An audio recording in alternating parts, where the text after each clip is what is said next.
तो सरकार हुण भजदी है जदों सरकार ये कहे भी साडी भी इज्जत बचा लो, अपना भी जिहड़ा मंगा मनवा लो, तो कोई हल दसो। ये तो वध की है? ਇਹਦਾ मतलब सरकार मनदी है भी थोड़ी डिमांड बिल्कुल जस्टिफाइड ने। मोदी ने मुसलमानों ते हिंदुओं नूं पाड़न दी कोशिश की। मोदी ने वख-वख सूबे दे लोकां नूं लड़ाउण दी कोशिश की, लेकिन मोदी ने सारियां चालां ने जड़ियां इस मोर्चे की इस लड़ाई के अगे मुंडे मूंह डिग पईयां। जे लड़ना है तो अपनी लड़ाई नहीं लड़ना, अपने पिंड की लड़ाई लड़नी है, अपने देश की लड़ाई लड़नी है, अपनी कौम की लड़ाई लड़नी है।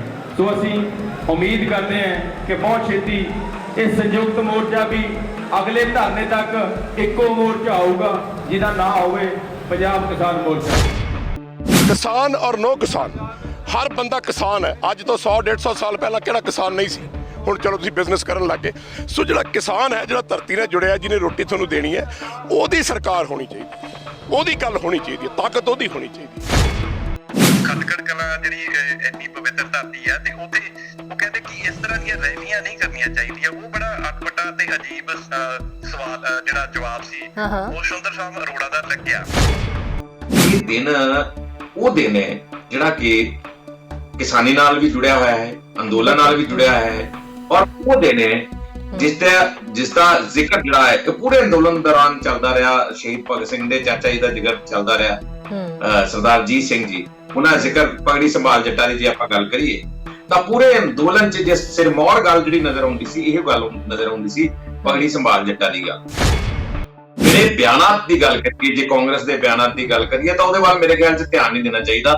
ਉਹ ਬਿਲਕੁਲ ਬੇਫਜ਼ੂਲ ਔਰ ਬਿਲਕੁਲ ਕੋਈ ਮਾਇਨੇ ਨਹੀਂ ਰੱਖਣ ਵਾਲੇ ਬਿਆਨ ਨੇ ਕਿ ਜਿੱਥੇ ਜਿਹੜੀਆਂ ਵੱਡੀਆਂ ਪੋਲੀਟੀਕਲ ਰੈਲੀਆਂ ਹੁੰਦੀਆਂ ਰਹੀਆਂ ਨੇ ਔਰ ਹੋ ਰਹੀਆਂ ਨੇ ਲਗਾਤਾਰ, ਜਦ ਉੱਥੇ ਨਹੀਂ ਕੋਈ ਹੋ ਰਿਹਾ ਕਿਸੇ ਕਿਸਮ ਦਾ ਕਿ ਇਹ ਫਿਰ ਬੇਸ਼ਰਮੀ ਵਾਲੀ ਗੱਲ ਹੋ ਜਾਂਦੀ ਹੈ ਕਿ ਜੇ ਅਸੀਂ ਇਸ ਰੈਲੀ ਬਾਰੇ ਉਸ ਇਤਿਹਾਸਿਕ ਸਥਾਨ ਤੇ ਜਿੱਥੇ ਹੋ ਰਹੀ ਹੈ ਉਸ ਬਾਰੇ ਜੇ ਕੋਈ ਗੱਲ ਕਰੀਏ, ਮੇਰੇ ਖਿਆਲ 'ਚ ਸਾਨੂੰ ਇਹਨਾਂ ਬਿਆਨਾਂ ਨੂੰ ਇਗਨੋਰ ਕਰਨਾ ਚਾਹੀਦਾ, ਬਲਕਿ ਕਿਉਂਕਿ ਇਹ ਕੋਈ ਮਾਇਨੇ ਨਹੀਂ ਰੱਖਦੇ। ਪੋਲੀਟੀਕਲ ਰੈਲੀਆਂ ਤੇ ਇਹਨਾਂ ਰੈਲੀਆਂ ਦੇ ਵਿੱਚ ਜ਼ਮੀਨ ਆਸਮਾਨ ਦਾ ਫਰਕ ਹੈ, ਕਿਉਂਕਿ ਇਹ ਉਹ ਰੈਲੀਆਂ ਨੇ ਜਾਂ ਇਹ ਉਹ ਮਹਾਪੰਚਾਇਤਾਂ ਨੇ ਜਿਨ੍ਹਾਂ ਦੇ ਵਿੱਚ ਕੋਈ ਲਾਲਚ, ਕੋਈ ਪ੍ਰਲੋਭਨ ਦੇ ਕੇ ਜਾਂ ਉਸ ਢੰਗ ਨਾਲ ਨਹੀਂ ਲਿਆਂਦਾ ਗਿਆ, ਜਾਂ ਬੱਸਾਂ ਕਰਾ ਕੇ ਨਹੀਂ ਲਿਆਂਦਾ ਗਿਆ, ਜਾਂ ਕੋਈ ਟਰਾਂਸਪੋਰਟੇਸ਼ਨ ਨਹੀਂ ਦਿੱਤੀ ਗਈ ਕਿ ਤੁਸੀਂ ਆਓ ਜੀ ਰੈਲੀਆਂ ਦੇ ਵਿੱਚ ਆਓ, ਜਾਂ ਕੋਈ ਸ਼ਰਾਬ ਦੀਆਂ ਬੋਤਲਾਂ ਜਾਂ ਕੋਈ ਹੋਰ ਅਜਿਹੀਆਂ ਚੀਜ਼ਾਂ ਨਾਲ ਨਹੀਂ ਇਕੱਠ ਹੁੰਦਾ। ਇਹ ਸਿਰਫ ਆਪਣੀ ਲੜਾਈ, ਆਪਣੀ ਹੋਂਦ ਦੀ ਲੜਾਈ। ਸਤਿ Sri Akal ji and good morning to all. ਕੀ ਹਾਲ ਚਾਲ ਹੈ ਜੀ ਸਾਰੇ ਦਰਸ਼ਕਾਂ ਦਾ? ਸੋ ਮਾਰਨਿੰਗ ਚੜ ਗਈ ਹੈ ਤੇ ਮਾਰਨਿੰਗ ਦੇ ਵਿੱਚ ਸਭ ਤੋਂ ਪਹਿਲਾਂ ਤਾਂ ਕੈਨੇਡਾ ਵਾਸੀਆਂ ਵਾਸਤੇ ਦੱਸਦੇ ਕਿ ਜਿਹੜੇ BC ਦੇ ਖਾਸ ਕਰਕੇ ਲੋਕ ਹੈ, ਸਿਹਤ ਅਧਿਕਾਰੀ ਬੌਨੀ ਹੈਨਰੀ ਦੇ ਵੱਲੋਂ ਅਨਾਉਂਸਮੈਂਟ ਕੀਤੀ ਗਈ। ਉਹਨਾਂ ਨੇ ਕਿਹਾ ਕਿ ਵੀ ਜਿਹੜੇ ਨੌਜਵਾਨਾਂ ਦੀ ਖੇਡਾਂ ਦੇ ਯਾਨੀ ਕਿ ਸਪੋਰਟਸ ਤਬਕਾ ਹੈ, ਹੋ ਸਕਦਾ ਉਹਨਾਂ ਨੂੰ ਅਪ੍ਰੈਲ ਦੇ ਐਂਡ ਤੱਕ ਜਿਹੜਾ ਉਹ ਪਾਬੰਦੀ ਉਹਨਾਂ ਤੇ ਹਟਾ ਦਿੱਤੀ ਜਾਵੇ ਤੇ ਜਿਹੜੀ ਸਪੋਰਟਸ ਨੇ ਨੌਜਵਾਨਾਂ ਦੀਆਂ ਉਹ ਸ਼ੁਰੂ ਕਰ ਦਿੱਤੀਆਂ ਜਾਣ। ਇਹ ਉਹਨਾਂ ਨੇ ਕਿਹਾ। ਹਾਲਾਂਕਿ ਕਰੋਨਾ ਵਾਇਰਸ ਦੀ ਸਿਚੁਏਸ਼ਨ ਨੂੰ ਜਿਹੜਾ ਜ਼ਰੂਰ ਧਿਆਨ ਦੇ ਵਿੱਚ ਰੱਖਿਆ ਜਾਏਗਾ, ਉਸ ਦੇ ਅਕੋਰਡਿੰਗਲੀ ਹੀ ਫੈਸਲਾ ਲਿਆ ਜਾਏਗਾ। ਪਰ ਕਾਫੀ ਸਮੇਂ ਤੋਂ ਕਈ ਖੇਡਾਂ ਜਿਹੜੀਆਂ ਨੇ ਉਹ ਰੱਦ ਹੋ ਰਹੀਆਂ ਸੀਗੀਆਂ, ਮੁਲਤਵੀ ਹੋ ਰਹੀਆਂ ਸੀਗੀਆਂ ਔਰ ਕਈ ਖੇਡਾਂ ਕੈਂਸਲ ਕਰ ਦਿੱਤੀਆਂ ਗਈਆਂ, ਜਿਸ ਕਰਕੇ ਸ਼ੁਰੂ ਕਰਨ ਦਾ ਸਮਾਂ ਜਿਹੜਾ ਉਹ ਮਿੱਥਿਆ ਨਹੀਂ ਗਿਆ ਸੀ। ਪਰ ਹੁਣ ਬੌਨੀ ਹੈਨਰੀ ਨੇ ਇਹ ਗੱਲ ਕਹਿ ਦਿੱਤੀ ਹੈ ਕਿ ਅਪ੍ਰੈਲ ਦੇ ਐਂਡ ਤੱਕ ਸਮਾਂ ਤੇ ਹਾਲਾਤ ਦੇਖ ਕੇ ਜਿਹੜਾ ਉਹ ਹੋ ਸਕਦਾ ਹੈ ਕਿ ਨੌਜਵਾਨਾਂ ਦੀਆਂ ਜਿਹੜੀਆਂ ਸਪੋਰਟਸ ਨੇ ਉਹ ਸ਼ੁਰੂ ਕਰ ਦਿੱਤੀਆਂ ਜਾਣ। ਸੋ ਤੁਹਾਡੇ ਘਰਾਂ ਦੇ ਵਿੱਚ ਵੀ ਜਿਹੜੇ ਬੱਚੇ ਨੇ, ਜਿਹੜੇ ਨੌਜਵਾਨ ਨੇ, ਜਿਹੜੇ ਖੇਡਾਂ ਦੇ ਵਿੱਚ ਪਾਰਟੀਸਪੇਟ ਕਰਦੇ ਨੇ, ਇਹ ਖਬਰ ਉਹਨਾਂ ਨੂੰ ਜ਼ਰੂਰ ਦੇ ਦੇਣਾ ਕਿ ਹੋ ਸਕਦਾ ਹੈ ਕਿ ਉਹਨਾਂ ਦੀ ਜਿਹੜੀਆਂ ਖੇਡਾਂ ਨੇ ਉਹ ਅਪ੍ਰੈਲ ਦੇ ਐਂਡ ਤੱਕ ਸ਼ੁਰੂ ਹੋ ਜਾਣ। ਸੋ ਇਸ ਤੋਂ ਇਲਾਵਾ ਭਾਰਤ ਦੇ ਅਪਡੇਟ ਦੀ ਗੱਲ ਕਰ ਲਈਏ ਤਾਂ 23 ਮਾਰਚ ਹੁਣ ਉੱਥੇ ਤਾਂ ਰਾਤ ਹੋ ਚੁੱਕੀ ਹੈ 23 ਮਾਰਚ ਨੂੰ, ਤੇ ਆਪਣੇ ਅੱਜ ਦਾ ਦਿਨ 23 ਮਾਰਚ ਦਾ ਹੈ। ਸੋ 23 ਮਾਰਚ ਅਸੀਂ ਸਾਰੇ ਜਾਣਦੇ ਹਾਂ ਕਿ ਸ਼ਹੀਦ ਭਗਤ ਸਿੰਘ ਦਾ ਸ਼ਹੀਦੀ ਦਿਹਾੜਾ ਹੁੰਦਾ ਹੈ। ਰਾਜਗੁਰੂ ਤੇ ਸੁਖਦੇਵ ਹੋਣੀ, ਉਹਨਾਂ ਨੂੰ ਲੈ ਕੇ ਸ਼ਰਧਾਂਜਲੀਆਂ ਥਾਂ ਥਾਂ ਤੇ ਦਿੱਤੀਆਂ ਜਾਂਦੀਆਂ ਨੇ ਔਰ ਉਹਨਾਂ ਆਜ਼ਾਦੀ ਦੇ ਪਰਵਾਨਿਆਂ ਨੂੰ ਯਾਦ ਕੀਤਾ ਜਾਂਦਾ ਹੈ। ਅੱਜ ਖਟਕੜ ਕਲਾਂ ਦੇ ਵਿੱਚ ਵੀ ਕੁਝ ਅਜਿਹਾ ਹੀ ਦੇਖਣ ਨੂੰ ਮਿਲਿਆ। ਜੱਦੀ ਪਿੰਡ ਹੈ ਭਗਤ ਸਿੰਘ ਹੋਰਾਂ ਦਾ ਔਰ ਉੱਥੇ ਜਿਹੜਾ ਹੈ ਮਾਹੌਲ ਦੇਖਣ ਵਾਲਾ ਸੀਗਾ, ਕਿਉਂਕਿ ਕਿਸਾਨ ਆਗੂਆਂ ਦੇ ਵੱਲੋਂ ਉੱਥੇ ਮਹਾਪੰਚਾਇਤ ਅੱਜ ਕੀਤੀ ਗਈ, ਇੱਕ ਰੈਲੀ ਕੀਤੀ ਗਈ ਔਰ ਸਟੇਜ ਦੇ ਉੱਤੇ ਉੱਥੇ ਹਰ ਤਬਕਾ ਪਹੁੰਚਿਆ। ਵੱਡੇ ਵੱਡੇ ਕਲਾਕਾਰ ਜਿਹੜੇ ਸੀ ਉਹ ਪਹੁੰਚੇ, ਬੱਬੂ ਮਾਨ, ਯੋਗਰਾਜ ਸਿੰਘ, ਇਸ ਤੋਂ ਇਲਾਵਾ ਹੋਰ ਬਹੁਤ ਕਲਾਕਾਰ ਪਹੁੰਚੇ, ਬਹੁਤ ਸਾਰੇ ਬੁੱਧੀਜੀਵੀ ਪਹੁੰਚੇ, ਬਹੁਤ ਸਾਰੇ ਮਾਹਰ ਜਿਹੜੇ ਉੱਥੇ ਪਹੁੰਚੇ ਔਰ ਉਹਨਾਂ ਨੇ ਸ਼ਹੀਦ ਭਗਤ ਸਿੰਘ ਨੂੰ, ਸੁਖਦੇਵ, ਰਾਜਗੁਰੂ ਹੋਰਾਂ ਨੂੰ ਯਾਦ ਵੀ ਕੀਤਾ ਤੇ ਨਾਲ ਹੀ ਸ਼ਰਧਾਂਜਲੀ ਭੇਟ ਕੀਤੀ। ਤੇ ਇਸ ਤੋਂ ਇਲਾਵਾ ਨੌਜਵਾਨਾਂ ਦੇ ਵਿੱਚ ਇੱਕ ਅਲੱਗ ਕਿਸਮ ਦਾ ਜਜ਼ਬਾ ਕਹਿ ਸਕਦੇ ਹਾਂ ਪੈਦਾ ਕਰਨ ਦੀ ਕੋਸ਼ਿਸ਼ ਕੀਤੀ। ਨਾਟਕ ਵੀ ਕੁਝ ਖੇਡੇ ਗਏ, ਕੁਝ ਪਲੇ ਕੀਤੇ ਗਏ ਔਰ ਉਹਨਾਂ ਦੇ ਆਜ਼ਾਦੀ ਦੇ ਲਈ ਜਿਹੜੀ ਲੜਾਈ ਸੀਗੀ, ਜਿਹੜਾ ਜਜ਼ਬਾ ਸੀ, ਉਹਨੂੰ ਨੌਜਵਾਨਾਂ ਦੇ ਵਿੱਚ ਪੂਰੀ ਤਰ੍ਹਾਂ ਭਰਨ ਦੀ ਕੋਸ਼ਿਸ਼ ਕੀਤੀ। ਉਸ ਨੂੰ ਰਿਲੇਟਡ ਹੀ ਉਹਨਾਂ ਨੇ ਬਹੁਤ ਸਾਰੇ ਮੈਸੇजेस ਜਿਹੜੇ ਨੇ ਉਹ ਕਨਵੇ ਕੀਤੇ। ਔਰ ਸਿੰਘੂ ਬਾਰਡਰ, ਟਿਕਰੀ ਬਾਰਡਰ, ਉੱਥੋਂ ਦੇ ਹਾਲਾਤ ਵੀ ਕੁਝ ਅਜਿਹੇ ਹੀ ਦਿਖਾਈ ਦਿੱਤੇ। ਬਹੁਤ ਸਾਰੇ ਯੰਗ ਜਨਰੇਸ਼ਨ ਤੋਂ ਇਲਾਵਾ ਅਜਿਹੇ ਲੋਕ ਪਹੁੰਚੇ ਹੋਏ ਸਨ ਜਿਨ੍ਹਾਂ ਨੇ ਕੇਸਰੀ ਰੰਗ ਦੀਆਂ, ਸੰਤਰੀ ਰੰਗ ਦੀਆਂ ਜਿਹੜੀਆਂ ਪਗੜੀਆਂ ਬੰਨੀਆਂ ਹੋਈਆਂ ਸੀ ਤੇ ਪੂਰਾ ਜਿਹੜਾ ਕਹਿ ਸਕਦੇ ਕਿ ਸਿੰਘੂ ਬਾਰਡਰ, ਟਿਕਰੀ ਬਾਰਡਰ ਦਾ ਮਾਹੌਲ ਸੀ ਉਹ ਕੇਸਰੀ ਰੰਗ ਦੇ ਵਿੱਚ ਰੰਗਿਆ ਹੋਇਆ ਸੀ। ਔਰ ਜਿਹੜੀਆਂ ਮਹਿਲਾਵਾਂ ਸੀ, ਔਰਤਾਂ ਸੀ, ਬੀਬੀਆਂ ਸੀ, ਉਹਨਾਂ ਨੇ ਹਰੇ ਤੇ ਸਤਰੰਗੀ ਰੰਗ ਦੀਆਂ ਚੁੰਨੀਆਂ ਜਿਹੜੀਆਂ ਉਹ ਲਿੱਤੀਆਂ ਹੋਈਆਂ ਸੀਗੀਆਂ। ਤੇ ਲੰਗਰ ਵੀ ਜਿਹੜਾ ਚੱਲਿਆ ਸਿੰਘੂ ਬਾਰਡਰ, ਟਿਕਰੀ ਬਾਰਡਰ ਤੇ ਉਹ ਚੱਲਿਆ ਪਗੜੀਆਂ ਦਾ ਲੰਗਰ। ਸੋ ਇਹ ਸਭ ਕੁਝ ਖਾਸ ਰਿਹਾ। ਅਸੀਂ ਇਸ ਤੇ ਪੂਰੀ ਅਪਡੇਟ ਲਵਾਂਗੇ, ਪਰ ਫਿਲਹਾਲ ਸ਼ੁਰੂਆਤ ਦੇ ਵਿੱਚ ਅਸੀਂ ਦੇਖ ਲੈਂਦੇ ਹਾਂ ਕਿ ਜਦੋਂ ਖਟਕੜ ਕਲਾਂ ਦੇ ਵਿੱਚ ਜਦੋਂ ਰੈਲੀ ਕੀਤੀ ਗਈ, ਮਹਾ ਪੰਚਾਇਤ ਹੋਈ, ਤਾਂ ਉੱਥੇ ਜਿਹੜੇ ਪਹੁੰਚੇ ਹੋਏ ਨੁਮਾਇੰਦੇ ਸੀ ਉਹਨਾਂ ਨੇ ਕੀ ਕੁਝ ਜਾਣਕਾਰੀ ਦਿੱਤੀ। ਦੇਖੋ, ਅਸੀਂ ਸਾਬਤ ਕਰ ਚੁੱਕੇ ਵੀ ਕਾਨੂੰਨ ਸੰਵਿਧਾਨ ਵਿਰੁੱਧ ਨੇ, ਲੋਕਾਂ ਦੇ ਵਿਰੁੱਧ ਨੇ। ਤੋ ਸਰਕਾਰ ਹੁਣ ਭੱਜਦੀ ਆ ਜਦੋਂ ਸਰਕਾਰ ਇਹ ਕਹੇ ਵੀ ਸਾਡੀ ਵੀ ਇੱਜ਼ਤ ਬਚਾ ਲਓ, ਆਪਣਾ ਵੀ ਜਿਹੜਾ ਮੰਗਾਂ ਮਨਵਾ ਲਓ ਤੇ ਕੋਈ ਹੱਲ ਦੱਸੋ। ਇਹ ਤੋਂ ਵੱਧ ਕੀ ਹੈ? ਇਹਦਾ ਮਤਲਬ ਸਰਕਾਰ ਮੰਨਦੀ ਹੈ ਵੀ ਤੁਹਾਡੀ ਡਿਮਾਂਡ ਬਿਲਕੁਲ ਜਸਟੀਫਾਈਡ ਨੇ, ਲੀਗਲ ਨੇ। ਤੋ ਅਸੀਂ ਲੜ ਰਹੇ ਹਾਂ। ਸਰਕਾਰ ਦੀ ਇੱਛਾ ਜਦੋਂ ਤੱਕ ਬਟਾਉਣਾ ਅਸੀਂ ਬੈਠਾਂਗੇ। ਭਰਾਵੋ, ਇਸ 4 ਮਹੀਨਿਆਂ ਦੇ ਇਤਿਹਾਸਕ ਅੰਦੋਲਨ ਨੇ ਇਸ ਦੇਸ਼ ਦੇ ਵਿੱਚ ਮੋਦੀ ਸਰਕਾਰ ਦੀ ਨੀਂਦ ਹਰਾਮ ਕਰ ਰੱਖੀ ਹੈ। ਮੋਦੀ ਨੇ ਮੁਸਲਮਾਨਾਂ ਤੇ ਹਿੰਦੂਆਂ ਨੂੰ ਪਾੜਨ ਦੀ ਕੋਸ਼ਿਸ਼ ਕੀਤੀ। ਮੋਦੀ ਨੇ ਵੱਖ-ਵੱਖ ਸੂਬਿਆਂ ਦੇ ਲੋਕਾਂ ਨੂੰ ਲੜਾਉਣ ਦੀ ਕੋਸ਼ਿਸ਼ ਕੀਤੀ। ਲੇਕਿਨ ਮੋਦੀ ਦੇ ਉਹ ਸਾਰੀਆਂ ਚਾਲਾਂ ਨੇ ਜਿਹੜੀਆਂ ਇਸ ਮੋਰਚੇ ਦੀ, ਇਸ ਲੜਾਈ ਦੇ ਅੱਗੇ ਮੁੱਢੇ ਮੂੰਹ ਡਿੱਗ ਪਈਆਂ। ਰਾਜਸਥਾਨ ਦੇ ਵਿੱਚ ਮੀਰਾ ਤੇ ਗੁੱਜਰ ਇਕੱਠੇ ਹੋਏ, ਮੁਜ਼ੱਫਰਨਗਰ ਦੇ ਵਿੱਚ ਮੁਸਲਮਾਨ ਤੇ ਹਿੰਦੂ ਇਕੱਠੇ ਹੋਏ। ਸਾਰੇ ਦੇਸ਼ ਦੇ ਵਿੱਚ ਕਿਸਾਨਾਂ ਦਾ ਏਕਾ ਜਾਰੀ ਹੈ। ਔਰ ਮੈਂ ਤੁਹਾਨੂੰ ਦੱਸਣਾ ਚਾਹੁੰਦਾ, ਮੈਂ ਕੱਲ ਕਰਨਾਟਕ ਤੋਂ 2 ਦਿਨ ਲਈ ਗਿਆ ਸੀ, ਅੱਜ ਆਇਆ। ਉੱਥੇ ਵੀ 2 ਐਡੀਆਂ ਪੰਚਾਇਤਾਂ ਹੋਈਆਂ ਨੇ। ਕੱਲ ਨੂੰ ਫਤਿਹਗੜ੍ਹ ਸਾਹਿਬ ਸਰਹੱਦ ਮੰਡੀ 'ਚ ਪੰਚਾਇਤ ਹੈ। 28 ਤਰੀਕ ਨੂੰ ਕਿ 29 ਤਰੀਕ ਨੂੰ ਅਨੰਦਪੁਰ ਸਾਹਿਬ 'ਚ ਵੱਡੀ ਪੰਚਾਇਤ ਹੈ। ਅੱਜ ਜੈਪੁਰ 'ਚ ਹੋ ਰਹੀ ਹੈ। 16-18 ਤਰੀਕ ਨੂੰ ਟਾਟਾ ਨਗਰ 'ਚ ਹੋਣੀ ਹੈ। ਇਸ ਕਿਸਮ ਦੀਆਂ ਸੈਂਕੜੇ ਇਕੱਠ ਹੋ ਚੁੱਕੇ ਨੇ। ਯਾਨੀ ਸਾਡਾ ਅੰਦੋਲਨ ਜਿੱਥੇ 4 ਮਹੀਨਿਆਂ ਤੋਂ ਦਿੱਲੀ ਦੇ ਵਿੱਚ ਅਸੀਂ ਨਾਕੇ ਲਾ ਕੇ ਬੈਠੇ ਹਾਂ, ਉੱਥੇ ਪੂਰੇ ਦੇਸ਼ ਦੇ ਵਿੱਚ ਫੈਲ ਰਿਹਾ ਨਹੀਂ, ਫੈਲ ਚੁੱਕਿਆ ਅੰਦੋਲਨ ਇਹ। ਸਮਾਜਿਕ ਮੀਡੀਆ ਤੇ ਸਾਡੀ ਸ਼ੈਲੀ ਉਹੀ ਹੋਵੇ ਜਿਸ ਤਰ੍ਹਾਂ ਦੇ ਸਾਡੇ ਕਿਰਦਾਰ ਹੈ। ਘਟੀਆ ਪੱਧਰ ਤੇ ਨਾ ਉਤਰੀਏ, ਆਪਣਿਆਂ ਨੂੰ ਗਾਲਾਂ ਕੱਢਣੀਆਂ ਬੰਦ ਕਰੀਏ। ਜੇ ਲੜਨਾ ਤਾਂ ਆਪਣੀ ਲੜਾਈ ਨਹੀਂ ਲੜਨਾ, ਆਪਣੇ ਪਿੰਡ ਦੀ ਲੜਾਈ ਲੜਨੀ ਹੈ, ਆਪਣੇ ਦੇਸ਼ ਦੀ ਲੜਾਈ ਲੜਨੀ ਹੈ, ਆਪਣੀ ਕੌਮ ਦੀ ਲੜਾਈ ਲੜਨੀ ਹੈ। ਸੋ ਅਸੀਂ ਉਮੀਦ ਕਰਦੇ ਹਾਂ ਕਿ ਬਹੁਤ ਛੇਤੀ ਇਹ ਸੰਯੁਕਤ ਮੋਰਚਾ ਵੀ ਅਗਲੇ ਧਰਨੇ ਤੱਕ ਇੱਕੋ ਮੋਰਚਾ ਆਊਗਾ ਜਿਹਦਾ ਨਾਂ ਹੋਵੇ ਪੰਜਾਬ ਕਿਸਾਨ ਮੋਰਚਾ। ਪਰਿਭਾਸ਼ਾ ਜਿਹੜੀ ਹੈ ਨਾ ਜੀ, ਇਹ ਤੁਹਾਡੀ ਆਪ ਦੀ ਸੋਚ ਹੈ। ਕਿਸਾਨ ਲੀਡਰ ਵੀ ਹੈ, ਕਿਸਾਨ ਅੰਨਦਾਤਾ ਵੀ ਹੈ ਤੇ ਕਿਸਾਨ ਕਰਤਾ ਧਰਤਾ ਵੀ ਹੈ। ਕਿਸਾਨ ਦੀ ਤਾਕਤ ਕਿਸਾਨ ਨੂੰ ਦੱਸੀ ਨਹੀਂ ਗਈ। ਇਹ ਲੀਡਰਾਂ ਨੇ ਕੀ ਕੰਮ ਕੀਤਾ? ਸਾਰੇ ਨੂੰ ਥੱਲੇ ਸਿੱਟ ਤੱਕ ਕਦੇ ਡੇਰੇਵਾਦ ਬਣਾ ਲਿਆ, ਕਦੇ ਕਿਤੇ ਧਰਮਾਂ 'ਚ ਵੰਡ ਲਿਆ। ਮੈਂ ਸਿਰਫ ਇੱਕੋ ਗੱਲ ਕਹਿਣਾ, ਕਿਸਾਨ ਔਰ ਨੋ ਕਿਸਾਨ, ਹਰ ਬੰਦਾ ਕਿਸਾਨ ਹੈ। ਅੱਜ ਤੋਂ 100-150 ਸਾਲ ਪਹਿਲਾਂ ਕਿਹੜਾ ਕਿਸਾਨ ਨਹੀਂ ਸੀ? ਹੁਣ ਚਲੋ ਤੁਸੀਂ ਬਿਜ਼ਨਸ ਕਰਨ ਲੱਗ ਗਏ। ਸੋ ਜਿਹੜਾ ਕਿਸਾਨ ਹੈ, ਜਿਹੜਾ ਧਰਤੀ ਨਾਲ ਜੁੜਿਆ, ਜਿਹਨੇ ਰੋਟੀ ਤੁਹਾਨੂੰ ਦੇਣੀ ਹੈ, ਉਹਦੀ ਸਰਕਾਰ ਹੋਣੀ ਚਾਹੀਦੀ ਹੈ, ਉਹਦੀ ਗੱਲ ਹੋਣੀ ਚਾਹੀਦੀ ਹੈ, ਤਾਕਤ ਉਹਦੀ ਹੋਣੀ ਚਾਹੀਦੀ ਹੈ। ਸੋ ਸ਼ਹੀਦ ਭਗਤ ਸਿੰਘ, ਰਾਜਗੁਰੂ ਸੁਖਦੇਵ ਹੋਰਾਂ ਦੇ ਜਿਹੜੀ ਕੁਰਬਾਨੀ ਸੀ, ਜਿਹੜੀ ਦੇਸ਼ ਵਾਸਤੇ ਸੀਗੀ, ਉਹਨੂੰ ਤੁਸੀਂ ਸਾਰੇ ਕਿਵੇਂ ਦੇਖਦੇ ਹੋ? ਜਾਂ ਹੋ ਸਕਦਾ ਤੁਹਾਡੇ ਕੋਲ ਵੀ ਕੋਈ ਅਜਿਹੀ ਮਿੱਠੀ ਯਾਦ ਹੋਵੇ, ਜਾਂ ਤੁਸੀਂ ਇਸ ਬਾਬਤ ਵੀ ਕੁਝ ਕਹਿਣਾ ਚਾਹੁੰਦੇ ਹੋਵੋ, ਉਹ ਲਮਹਾ ਜਾਂ ਉਹ ਕੋਈ ਵਕਤ ਜਿਹੜਾ ਤੁਹਾਨੂੰ ਆਪਣੇ ਸਮੇਂ ਦਾ ਯਾਦ ਹੋਵੇ ਔਰ ਸਪੈਸ਼ਲੀ ਉਹ ਸ਼ਹੀਦ ਭਗਤ ਸਿੰਘ ਹੋਰਾਂ ਦੀ ਯਾਦ ਦਿਲਾਉਂਦਾ ਹੋਵੇ। ਸੋ ਪਲੀਜ਼ ਕਾਲ ਕਰਿਓ। ਫੋਨ ਲਾਈਨ ਆਪਣੀ ਓਪਨ ਹੈ। ਮੈਂ ਫੋਨ ਨੰਬਰ ਫਿਰ ਤੋਂ ਦੱਸ ਦਿੰਦੀ, ਟੀਵੀ ਸਕਰੀਨ ਤੇ ਵੀ ਤੁਹਾਡੀ ਤੇ ਆ ਰਿਹਾ ਹੈ। 1888 923 2656 ਨੰਬਰ ਹੈ। 1-888 923 2656। ਸੋ ਇਸ ਨੰਬਰ ਤੇ ਪਲੀਜ਼ ਕਾਲ ਕਰਿਓ ਤੇ ਆਪਣੀ ਯਾਦ ਜਿਹੜੀ ਹੈ ਉਹ ਸਾਂਝੀ ਜ਼ਰੂਰ ਕਰਿਓ। ਫਿਲਹਾਲ ਉੱਥੇ ਖਟਕੜ ਕਲਾਂ ਦੇ ਵਿੱਚ ਇਸ ਤੋਂ ਇਲਾਵਾ ਕੀ ਕੁਝ ਹੋਇਆ, ਔਰ ਇਹ ਕਿਹਾ ਜਾ ਰਿਹਾ ਸੀਗਾ ਵੀ ਤੰਬੂ ਪਹਿਲਾਂ ਕਿਤੇ ਹੋਰ ਲਗਾਏ ਗਏ ਸੀਗੇ, ਟੈਂਟ ਜਿਹੜੇ ਸੀਗੇ, ਪਰ ਸ਼ਾਇਦ ਮੌਸਮ ਖਰਾਬ ਹੋਣ ਦੇ ਵਜ੍ਹਾ ਕਰਕੇ ਤਬਦੀਲੀ ਕੀਤੀ ਗਈ। ਰਾਜੇਸ਼ ਗਿੱਲ ਜੀ ਸਾਡੇ ਨਾਲ ਥੋੜੀ ਦੇਰ ਤੱਕ ਜੁੜਨਗੇ। ਇਸ ਤੋਂ ਪਹਿਲਾਂ ਅਸੀਂ ਫੋਨੋਂ ਲੈਂਦੇ ਹਾਂ ਜਿਨ੍ਹਾਂ ਦੇ ਕੋਲ ਇਹ ਸਾਰੀ ਰਿਪੋਰਟ ਇਸ ਬਾਬਤ ਪਹੁੰਚੀ ਹੈ। ਵਰਿੰਦਰ ਸਾਡੇ ਨਾਲ ਜੁੜੇ ਹੋਏ ਨੇ, ਉਹਨਾਂ ਤੋਂ ਪੁੱਛਦੇ ਹਾਂ ਵੀ ਕੀ ਕੁਝ ਉੱਥੇ ਖਾਸ ਰਿਹਾ। ਵਰਿੰਦਰ, ਇਸ ਵੇਲੇ ਤੁਸੀਂ ਲਾਈਵ ਦੇ ਵਿੱਚ ਹੋ ਚੈਨਲ ਪੰਜਾਬੀ ਤੇ। ਜਦੋਂ ਤੁਸੀਂ ਟੀਮ ਦੇ ਵੱਲੋਂ ਪਹੁੰਚ ਪਹੁੰਚੇ ਵਰਿੰਦਰ, ਤਾਂ ਤੁਸੀਂ ਕੀ ਕੁਝ ਉੱਥੇ ਅਪਡੇਟ ਦੇਖਿਆ ਔਰ ਕੀ ਕੁਝ ਸੀਗਾ? ਔਰ ਇਸ ਨੂੰ ਲੈ ਕੇ ਪਹਿਲਾਂ ਕਿਹਾ ਜਾ ਰਿਹਾ ਸੀਗਾ ਵੀ ਟੈਂਟ ਜਿਹੜੇ ਨੇ ਉਹ ਕਿਤੇ ਹੋਰ ਲਗਾਏ ਗਏ ਸੀਗੇ, ਪਰ ਬਾਅਦ ਦੇ ਵਿੱਚ ਮੌਸਮ ਦੀ ਤਬਦੀਲੀ ਕਰਕੇ ਜਿਹੜਾ ਉਹ ਸਾਰੇ ਟੈਂਟ ਜਿਹੜੇ ਨੇ ਉਹ ਟੁੱਟ ਗਏ, ਸਾਰੇ ਸਮਾਨ ਦਾ ਵੀ ਨੁਕਸਾਨ ਹੋਇਆ ਤੇ ਉਸ ਤੋਂ ਬਾਅਦ ਤਬਦੀਲੀ ਕਰਨੀ ਪਈ ਰੈਲੀ ਵਾਲੀ ਥਾਂ ਦੀ। ਇਸ ਬਾਰੇ ਪਲੀਜ਼ ਜਾਣਕਾਰੀ ਦਿਓ। ਜੀ ਇਸ ਤੋਂ ਵੀ ਪਹਿਲਾਂ ਆਪਾਂ ਚੱਲੀਏ ਨਾ ਤੇ ਅੱਜ ਥੋੜਾ ਜਿਹਾ ਆਪਾਂ ਨੂੰ ਪਿੱਛੇ ਜਾਣ ਦੀ ਲੋੜ ਹੈ, ਕਿਉਂਕਿ ਜਦੋਂ ਜਿਹੜਾ ਪੰਜਾਬ ਸਰਕਾਰ ਨੇ ਅੱਜ ਸਮਾਗਮ ਕਰਵਾਇਆ ਸੀ, ਜੇ ਇੱਕ ਪਾਸੇ ਆਪਾਂ ਕਿਸਾਨਾਂ ਦੀ ਜਿਹੜੀ ਰੈਲੀ ਆ ਉਹਨੂੰ ਇੱਕ ਪਾਸੇ ਹਜੇ ਰੱਖ ਦਈਏ ਜੀ, ਬਿਲਕੁਲ, ਤੇ ਪੰਜਾਬ ਸਰਕਾਰ ਦੇ ਵੱਲੋਂ ਕੈਬਨਿਟ ਮੰਤਰੀ ਸੁੰਦਰ ਸ਼ਾਮ ਅਰੋੜਾ ਪਹੁੰਚੇ ਸੀ ਤੇ ਉਹਨਾਂ ਨੇ ਸ਼ਹੀਦ ਭਗਤ ਸਿੰਘ, ਰਾਜਗੁਰੂ ਤੇ ਸੁਖਦੇਵ ਨੂੰ ਸ਼ਰਧਾਂਜਲੀ ਦਿੱਤੀ ਹੈ। ਤੇ ਉਸ ਤੋਂ ਬਾਅਦ ਜਦੋਂ ਮੀਡੀਆ ਦੇ ਨਾਲ ਉਹ ਗੱਲਬਾਤ ਕਰ ਰਹੇ ਸੀ ਤੇ ਠੀਕ ਹੈ, ਉਹਨਾਂ ਨੇ ਸ਼ਹੀਦਾਂ ਦੇ ਉੱਤੇ ਫਖਰ ਮਹਿਸੂਸ ਕੀਤਾ। ਉਹਨਾਂ ਨੇ ਇਹ ਵੀ ਆਖਿਆ ਕਿ ਬੇਸ਼ੱਕ ਪੰਜਾਬੀਆਂ ਦੀ ਜਿਹੜੀ ਆਬਾਦੀ ਆ ਉਹ ਸਿਰਫ 2% ਆ, ਪਰ ਕੁਰਬਾਨੀਆਂ ਦੇਸ਼ ਨੂੰ ਆਜ਼ਾਦ ਕਰਾਉਣ ਦੇ ਲਈ ਸਭ ਤੋਂ ਵੱਧ ਪੰਜਾਬੀਆਂ ਦੀਆਂ ਨੇ। ਪਰ ਜਦੋਂ ਪੱਤਰਕਾਰਾਂ ਦੇ ਵੱਲੋਂ ਉਹਨਾਂ ਨੂੰ ਸਵਾਲ ਪੁੱਛਿਆ ਗਿਆ ਕਿ ਅੱਜ ਕਿਸਾਨ ਵੀ ਹੈ ਜਿਹੜੇ ਉਹਨਾਂ ਦੀ ਰੈਲੀ ਵੀ ਨਾਲ ਚੱਲ ਰਹੀ ਹੈ, ਤੇ ਤੁਸੀਂ ਕੀ ਸਮਝਦੇ ਹੋ, ਤੇ ਬੜਾ ਕੈਬਨਿਟ ਮੰਤਰੀ ਵੱਲੋਂ ਬੜਾ ਅਜੀਬ ਉੱਥੇ ਜਵਾਬ ਦਿੱਤਾ ਗਿਆ ਸੁੰਦਰ ਸ਼ਾਮ ਅਰੋੜਾ ਵੱਲੋਂ ਜੀ।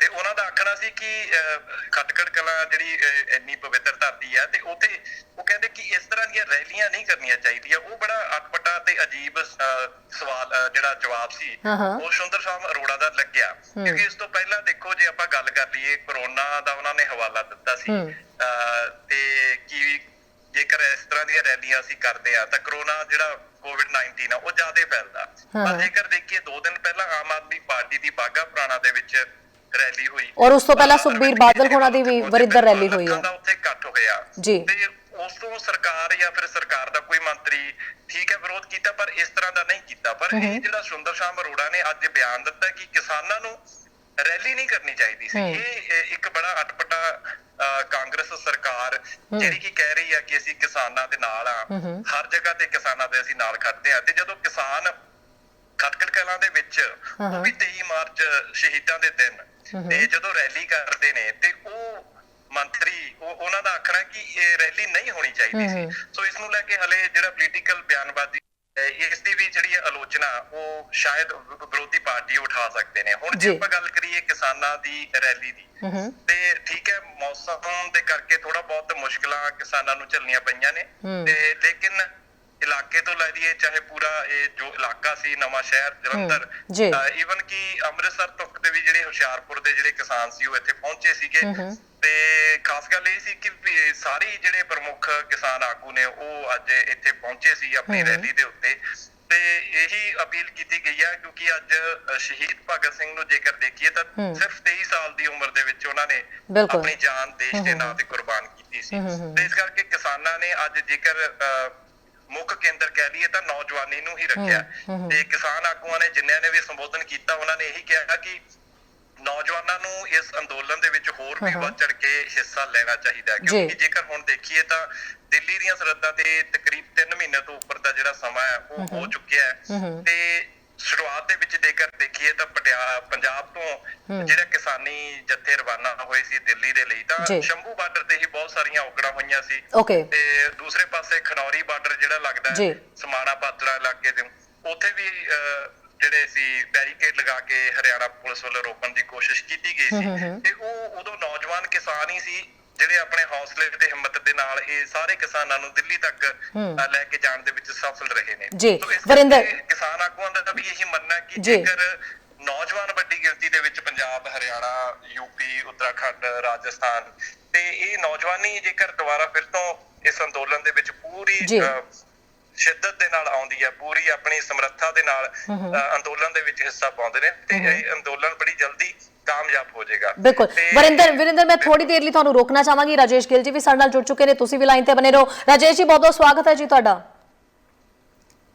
ਬਹੁਤ ਬਹੁਤ ਧੰਨਵਾਦ ਜੀ, ਪਿਆਰ ਭਰੀ ਸਤਿ ਸ਼੍ਰੀ ਅਕਾਲ ਸਾਰਿਆਂ ਨੂੰ ਜੀ। ਸਤਿ ਸ਼੍ਰੀ ਅਕਾਲ ਰਾਜੇਸ਼ ਜੀ, ਲਾਈਨ ਤੇ ਬਨੇ ਰਹੋ। ਵਰਿੰਦਰ, ਕਿਉਂਕਿ ਸਾਰਾ ਪੂਰੇ ਦਿਨ ਦਾ ਹਾਲਾਤ ਦੇਖਿਆ, ਉਸ ਤੋਂ ਬਾਅਦ ਤੁਹਾਡੇ ਤੋਂ ਵੀ ਮੈਂ ਪੁੱਛਣਾ ਵੀ ਕੀ ਕੁਛ ਰਿਹਾ ਖਟਕੜ ਕਲਾ ਦੇ ਵਿੱਚ ਖਾਸ ਔਰ ਕੀ ਰਿਹਾ। ਵਰਿੰਦਰ, ਅਖੀਰ ਦੇ ਵਿੱਚ ਪਲੀਜ਼ ਘੱਟ ਸ਼ਬਦਾਂ ਦੇ ਵਿੱਚ ਇਹ ਦੱਸੋ ਵੀ ਜਿਸ ਵੇਲੇ ਉੱਥੇ ਰੈਲੀ ਹੋਈ, ਮਹਾਪੰਚਾਇਤ ਹੋਈ, ਤਾਂ ਇਕੱਠ ਜਿਹੜਾ ਉਹ ਕਿੰਨਾ ਕੁ ਦੇਖਣ ਨੂੰ ਮਿਲਿਆ ਤੇ ਲੋਕਾਂ ਦੇ ਵਿੱਚ ਕਿਸ ਤਰੀਕੇ ਦਾ ਜਜ਼ਬਾ ਦਿਖਾਈ ਦੇ ਰਿਹਾ ਸੀ? ਜੀ ਦੇਖੋ, ਦੋ ਗੱਲਾਂ ਅਹਿਮ ਹਾਂਜੀ। ਸੀਗੀਆਂ ਅੱਜ, ਕਿਉਂਕਿ ਇੱਕ ਤਾਂ ਮਹਾ ਕਿਸਾਨ ਰੈਲੀ ਵੀ ਸੀ ਤੇ ਸ਼ਹੀਦ ਆਜ਼ਮ ਸਰਦਾਰ ਭਗਤ ਸਿੰਘ ਦਾ ਸ਼ਹੀਦੀ ਦਿਹਾੜਾ ਵੀ ਸੀ, ਤੇ ਤੀਸਰਾ ਜੇ ਆਪਾਂ ਮੁੱਖ ਰੱਖ ਕੇ ਚੱਲੀਏ ਤੇ ਖਟਕੜ ਕਲਾਂ ਦੀ ਧਰਤੀ ਸੀ ਜਿੱਥੇ ਭਗਤ ਸਿੰਘ ਵਰਗੇ ਨੌਜਵਾਨ ਨੇ ਜਨਮ ਲਿਆ ਸੀ। ਜੀ। ਤੇ ਇਹ ਤਿੰਨੇ ਗੱਲਾਂ ਜਿਹੜੀਆਂ ਬੜੀਆਂ ਅਹਿਮ ਹੋ ਜਾਂਦੀਆਂ ਨੇ, ਤੇ ਸਭ ਤੋਂ ਵੱਡੀ ਗੱਲ ਇਹੀ ਹੈ ਕਿ ਜਿੱਥੇ ਇਸ ਮਹਾ ਪੰਚਾਇਤ ਦੇ ਵਿੱਚ ਤਮਾਮ ਜਿਹੜਾ ਸੰਯੁਕਤ ਕਿਸਾਨ ਮੋਰਚੇ ਦੇ ਆਗੂ ਪਹੁੰਚੇ ਸੀ, ਤੇ ਉੱਥੇ ਹੀ ਲੱਖਾਂ ਦੀ ਗਿਣਤੀ ਦੇ ਵਿੱਚ ਜਿਹੜੇ ਨੇ ਲੋਕ ਵੀ ਪਹੁੰਚੇ ਸੀ। ਹਾਲਾਂਕਿ ਮੌਸਮ ਵੀ ਬੀਤੀ ਰਾਤ ਤੋਂ ਥੋੜਾ ਖਰਾਬ ਸੀ, ਥੋੜਾ ਬਾਰਿਸ਼ ਕਰਕੇ ਮੁਸ਼ਕਿਲਾਂ ਵੀ ਆਈਆਂ, ਪਰ ਵੱਡੀ ਗਿਣਤੀ ਦੇ ਵਿੱਚ ਜਿਹੜੇ ਲੋਕ ਸੀ, ਖਾਸ ਕਰਕੇ ਨੌਜਵਾਨ ਇਸ ਦੇ ਵਿੱਚ ਪਹੁੰਚੇ ਨੇ। ਤੇ ਕਈ ਤਾਂ ਇਲਾਕੇ ਇਸ ਤਰ੍ਹਾਂ ਦੇ ਵੀ ਸੀ ਜਿਹੜੇ ਨੌਜਵਾਨ ਟਰੈਕਟਰ ਮਾਰਚ ਕਰਕੇ ਵੀ ਪਹੁੰਚੇ ਨੇ ਜੀ। ਬਾਕੀ ਅੱਗੇ ਰਾਜੇਸ਼ ਜੀ ਬਿਹਤਰ ਹੋ ਦੱਸਣ। ਬਿਲਕੁਲ, ਬਹੁਤ ਬਹੁਤ ਸ਼ੁਕਰੀਆ ਵਰਿੰਦਰ तमाम ਜਾਣਕਾਰੀ ਦੇਣ ਦੇ ਲਈ। Thank you so much. ਜੀ ਰਾਜੇਸ਼ ਜੀ, ਵਰਿੰਦਰ ਸਾਡੇ ਨਾਲ ਗੱਲ ਕਰ ਰਹੇ ਸੀਗੇ ਕਿਉਂਕਿ ਵਰਿੰਦਰ ਮੌਕੇ ਤੇ ਉੱਥੇ ਮੌਜੂਦ ਰਹੇ ਔਰ ਸਾਰੀਆਂ ਚੀਜ਼ਾਂ ਉਹਨਾਂ ਨੇ ਆਪਣੀ ਅੱਖੀ ਦੇਖੀਆਂ। ਤੁਸੀਂ ਲਗਾਤਾਰ ਜਿਹੜੀ ਹੈ ਤੁਹਾਡੀ ਕਵਰੇਜ ਜਿਹੜੀ ਹੈ ਉਹ ਕੀ ਦਿਖਾਈ ਦਿੱਤੀ, ਕੀ ਕੁਝ ਤੁਸੀਂ ਆਪਣੇ ਨਜ਼ਰੀਏ ਤੋਂ ਦੇਖਿਆ? ਥੋੜੀ ਦੇਰ ਪਹਿਲਾਂ ਦੀ ਜਿਹੜੀ ਜਾਣਕਾਰੀ ਮਿਲੀ ਹੈ ਉਸ ਮੁਤਾਬਕ ਜਿਹੜੀ ਹੈ ਪੰਜਾਬ ਸਰਕਾਰ ਥੋੜਾ ਜਿਹਾ ਬਿਆਨ ਅਟਪਟਾ ਦੇ ਰਹੀ ਸੀ ਕਿ ਕਰੋਨਾ ਕਰਕੇ ਜਿਹੜਾ ਇਹ ਰੈਲੀ ਹੋਣੀ ਨਹੀਂ ਚਾਹੀਦੀ ਸੀ ਖਟਕੜ ਕਲਾਂ ਦੇ ਵਿੱਚ, ਕਿਉਂਕਿ ਇਕੱਠ ਕਰਨਾ ਠੀਕ ਨਹੀਂ ਹੈ। ਦੇਖ ਰਿਹਾ ਸੀ ਕੁਝ ਦਿਨ ਪਹਿਲਾਂ ਤੋਂ ਹੀ ਪੂਰੇ ਪੰਜਾਬ ਦੇ ਵਿੱਚ ਇੱਕ ਕਹਿੰਦੇ ਨੇ ਚੋਣ ਪ੍ਰਚਾਰ ਜਿਹੜਾ ਉਹ ਹੁਣੇ ਤੋਂ ਸ਼ੁਰੂ ਹੋ ਗਿਆ 2022 ਦੇ ਲਈ, ਤੇ ਉਸ ਨੂੰ ਲੈ ਕੇ ਇਸ ਤੋਂ ਪਹਿਲਾਂ ਆਮ ਆਦਮੀ ਪਾਰਟੀ ਦੀ ਬਹੁਤ ਵੱਡੀ ਰੈਲੀ ਹੋਈ ਹੈ। ਅਰਵਿੰਦ ਕੇਜਰੀਵਾਲ ਨੇ ਕਾਫੀ ਇਕੱਠ ਕੀਤਾ, ਉਸ ਤੋਂ ਪਹਿਲਾਂ ਸੁਖਬੀਰ ਬਾਦਲ ਹੋਰੀ ਕਾਫੀ ਜ਼ਿਆਦਾ ਇਕੱਠ ਕਰ ਚੁੱਕੇ ਨੇ, ਵਿਕਰਮ ਮਜੀਠੀਆ ਉਹਨਾਂ ਨੇ ਇਕੱਠ ਕੀਤਾ, ਤੇ ਫਿਰ ਅੱਜ ਦੀ ਰੈਲੀ ਨੂੰ ਲੈ ਕੇ ਇਹ ਸਵਾਲ ਉੱਠ ਰਹੇ ਨੇ। ਠੀਕ ਹੈ, ਇੱਕ ਹਦਾਇਤ ਦੇ ਤੌਰ ਦੇ ਉੱਤੇ ਇਹਨੂੰ ਦੇਖਿਆ ਜਾਏ ਤਾਂ ਠੀਕ ਹੈ, ਚਲੋ ਜੇ ਸਰਕਾਰ ਦੇ ਵੱਲੋਂ ਕਰੋਨਾ ਨੂੰ ਦੇਖਦੇ ਹੋਏ ਇਹ ਪਾਬੰਦੀਆਂ ਲਗਾਈਆਂ ਜਾ ਰਹੀਆਂ, ਤੇ ਪਰ ਇਹ ਪਾਬੰਦੀਆਂ ਸਿਆਸਤਦਾਨਾਂ ਦੇ ਉੱਤੇ ਲਾਗੂ ਕਿਉਂ ਨਹੀਂ ਹੋ ਰਹੀਆਂ? ਦੇਖੋ ਸ਼ਹਿਰੀ, ਪਹਿਲੀ ਗੱਲ ਤੇ ਜੇ ਅਸੀਂ ਕਰੋਨਾ ਦੀ ਗੱਲ ਕਰੀਏ ਤਾਂ ਥੋੜੀ ਦੇਰ ਬਾਅਦ ਕਰੋਨਾ ਬਾਰੇ ਗੱਲਬਾਤ ਕਰਾਂਗੇ ਜੀ। ਤੇ ਜੇ ਕਰੋਨਾ ਦਾ ਜ਼ਿਕਰ ਹੁੰਦਾ ਹੈ ਜਦੋਂ, ਉਹਦੇ ਨਾਲ ਇਕੱਠ ਦਾ, ਰੈਲੀਆਂ ਦਾ, ਸਭਾਵਾਂ ਦਾ, ਮਹਾ ਪੰਚਾਇਤਾਂ ਦਾ, ਇਹਨਾਂ ਦਾ ਜ਼ਿਕਰ ਹੋਣਾ ਲਾਜ਼ਮੀ ਹੈ। ਪਰ ਇਹ ਜਿਹੜਾ ਦਿਨ ਹੈ, ਇਹ ਦਿਨ ਉਹ ਦਿਨ ਹੈ ਜਿਹੜਾ ਕਿ ਕਿਸਾਨੀ ਨਾਲ ਵੀ ਜੁੜਿਆ ਹੋਇਆ ਹੈ, ਅੰਦੋਲਨ ਨਾਲ ਵੀ ਜੁੜਿਆ ਹੋਇਆ ਹੈ, ਔਰ ਉਹ ਦਿਨ ਹੈ ਜਿਸ ਦਾ ਜ਼ਿਕਰ ਜਿਹੜਾ ਹੈ ਇਹ ਪੂਰੇ ਅੰਦੋਲਨ ਦੌਰਾਨ ਚੱਲਦਾ ਰਿਹਾ। ਸ਼ਹੀਦ ਭਗਤ ਸਿੰਘ ਦੇ ਚਾਚਾ ਜੀ ਦਾ ਜ਼ਿਕਰ ਚੱਲਦਾ ਰਿਹਾ, ਸਰਦਾਰ ਜੀਤ ਸਿੰਘ ਜੀ, ਉਹਨਾਂ ਦਾ ਜ਼ਿਕਰ, ਪਗੜੀ ਸੰਭਾਲ ਜੱਟਾਂ ਦੀ ਜੇ ਆਪਾਂ ਗੱਲ ਕਰੀਏ ਤਾਂ ਪੂਰੇ ਅੰਦੋਲਨ 'ਚ ਜੇ ਸਿਰਮੌਰ ਗੱਲ ਜਿਹੜੀ ਨਜ਼ਰ ਆਉਂਦੀ ਸੀ, ਇਹ ਗੱਲ ਨਜ਼ਰ ਆਉਂਦੀ ਸੀ ਪਗੜੀ ਸੰਭਾਲ ਜੱਟਾਂ ਦੀ ਗੱਲ।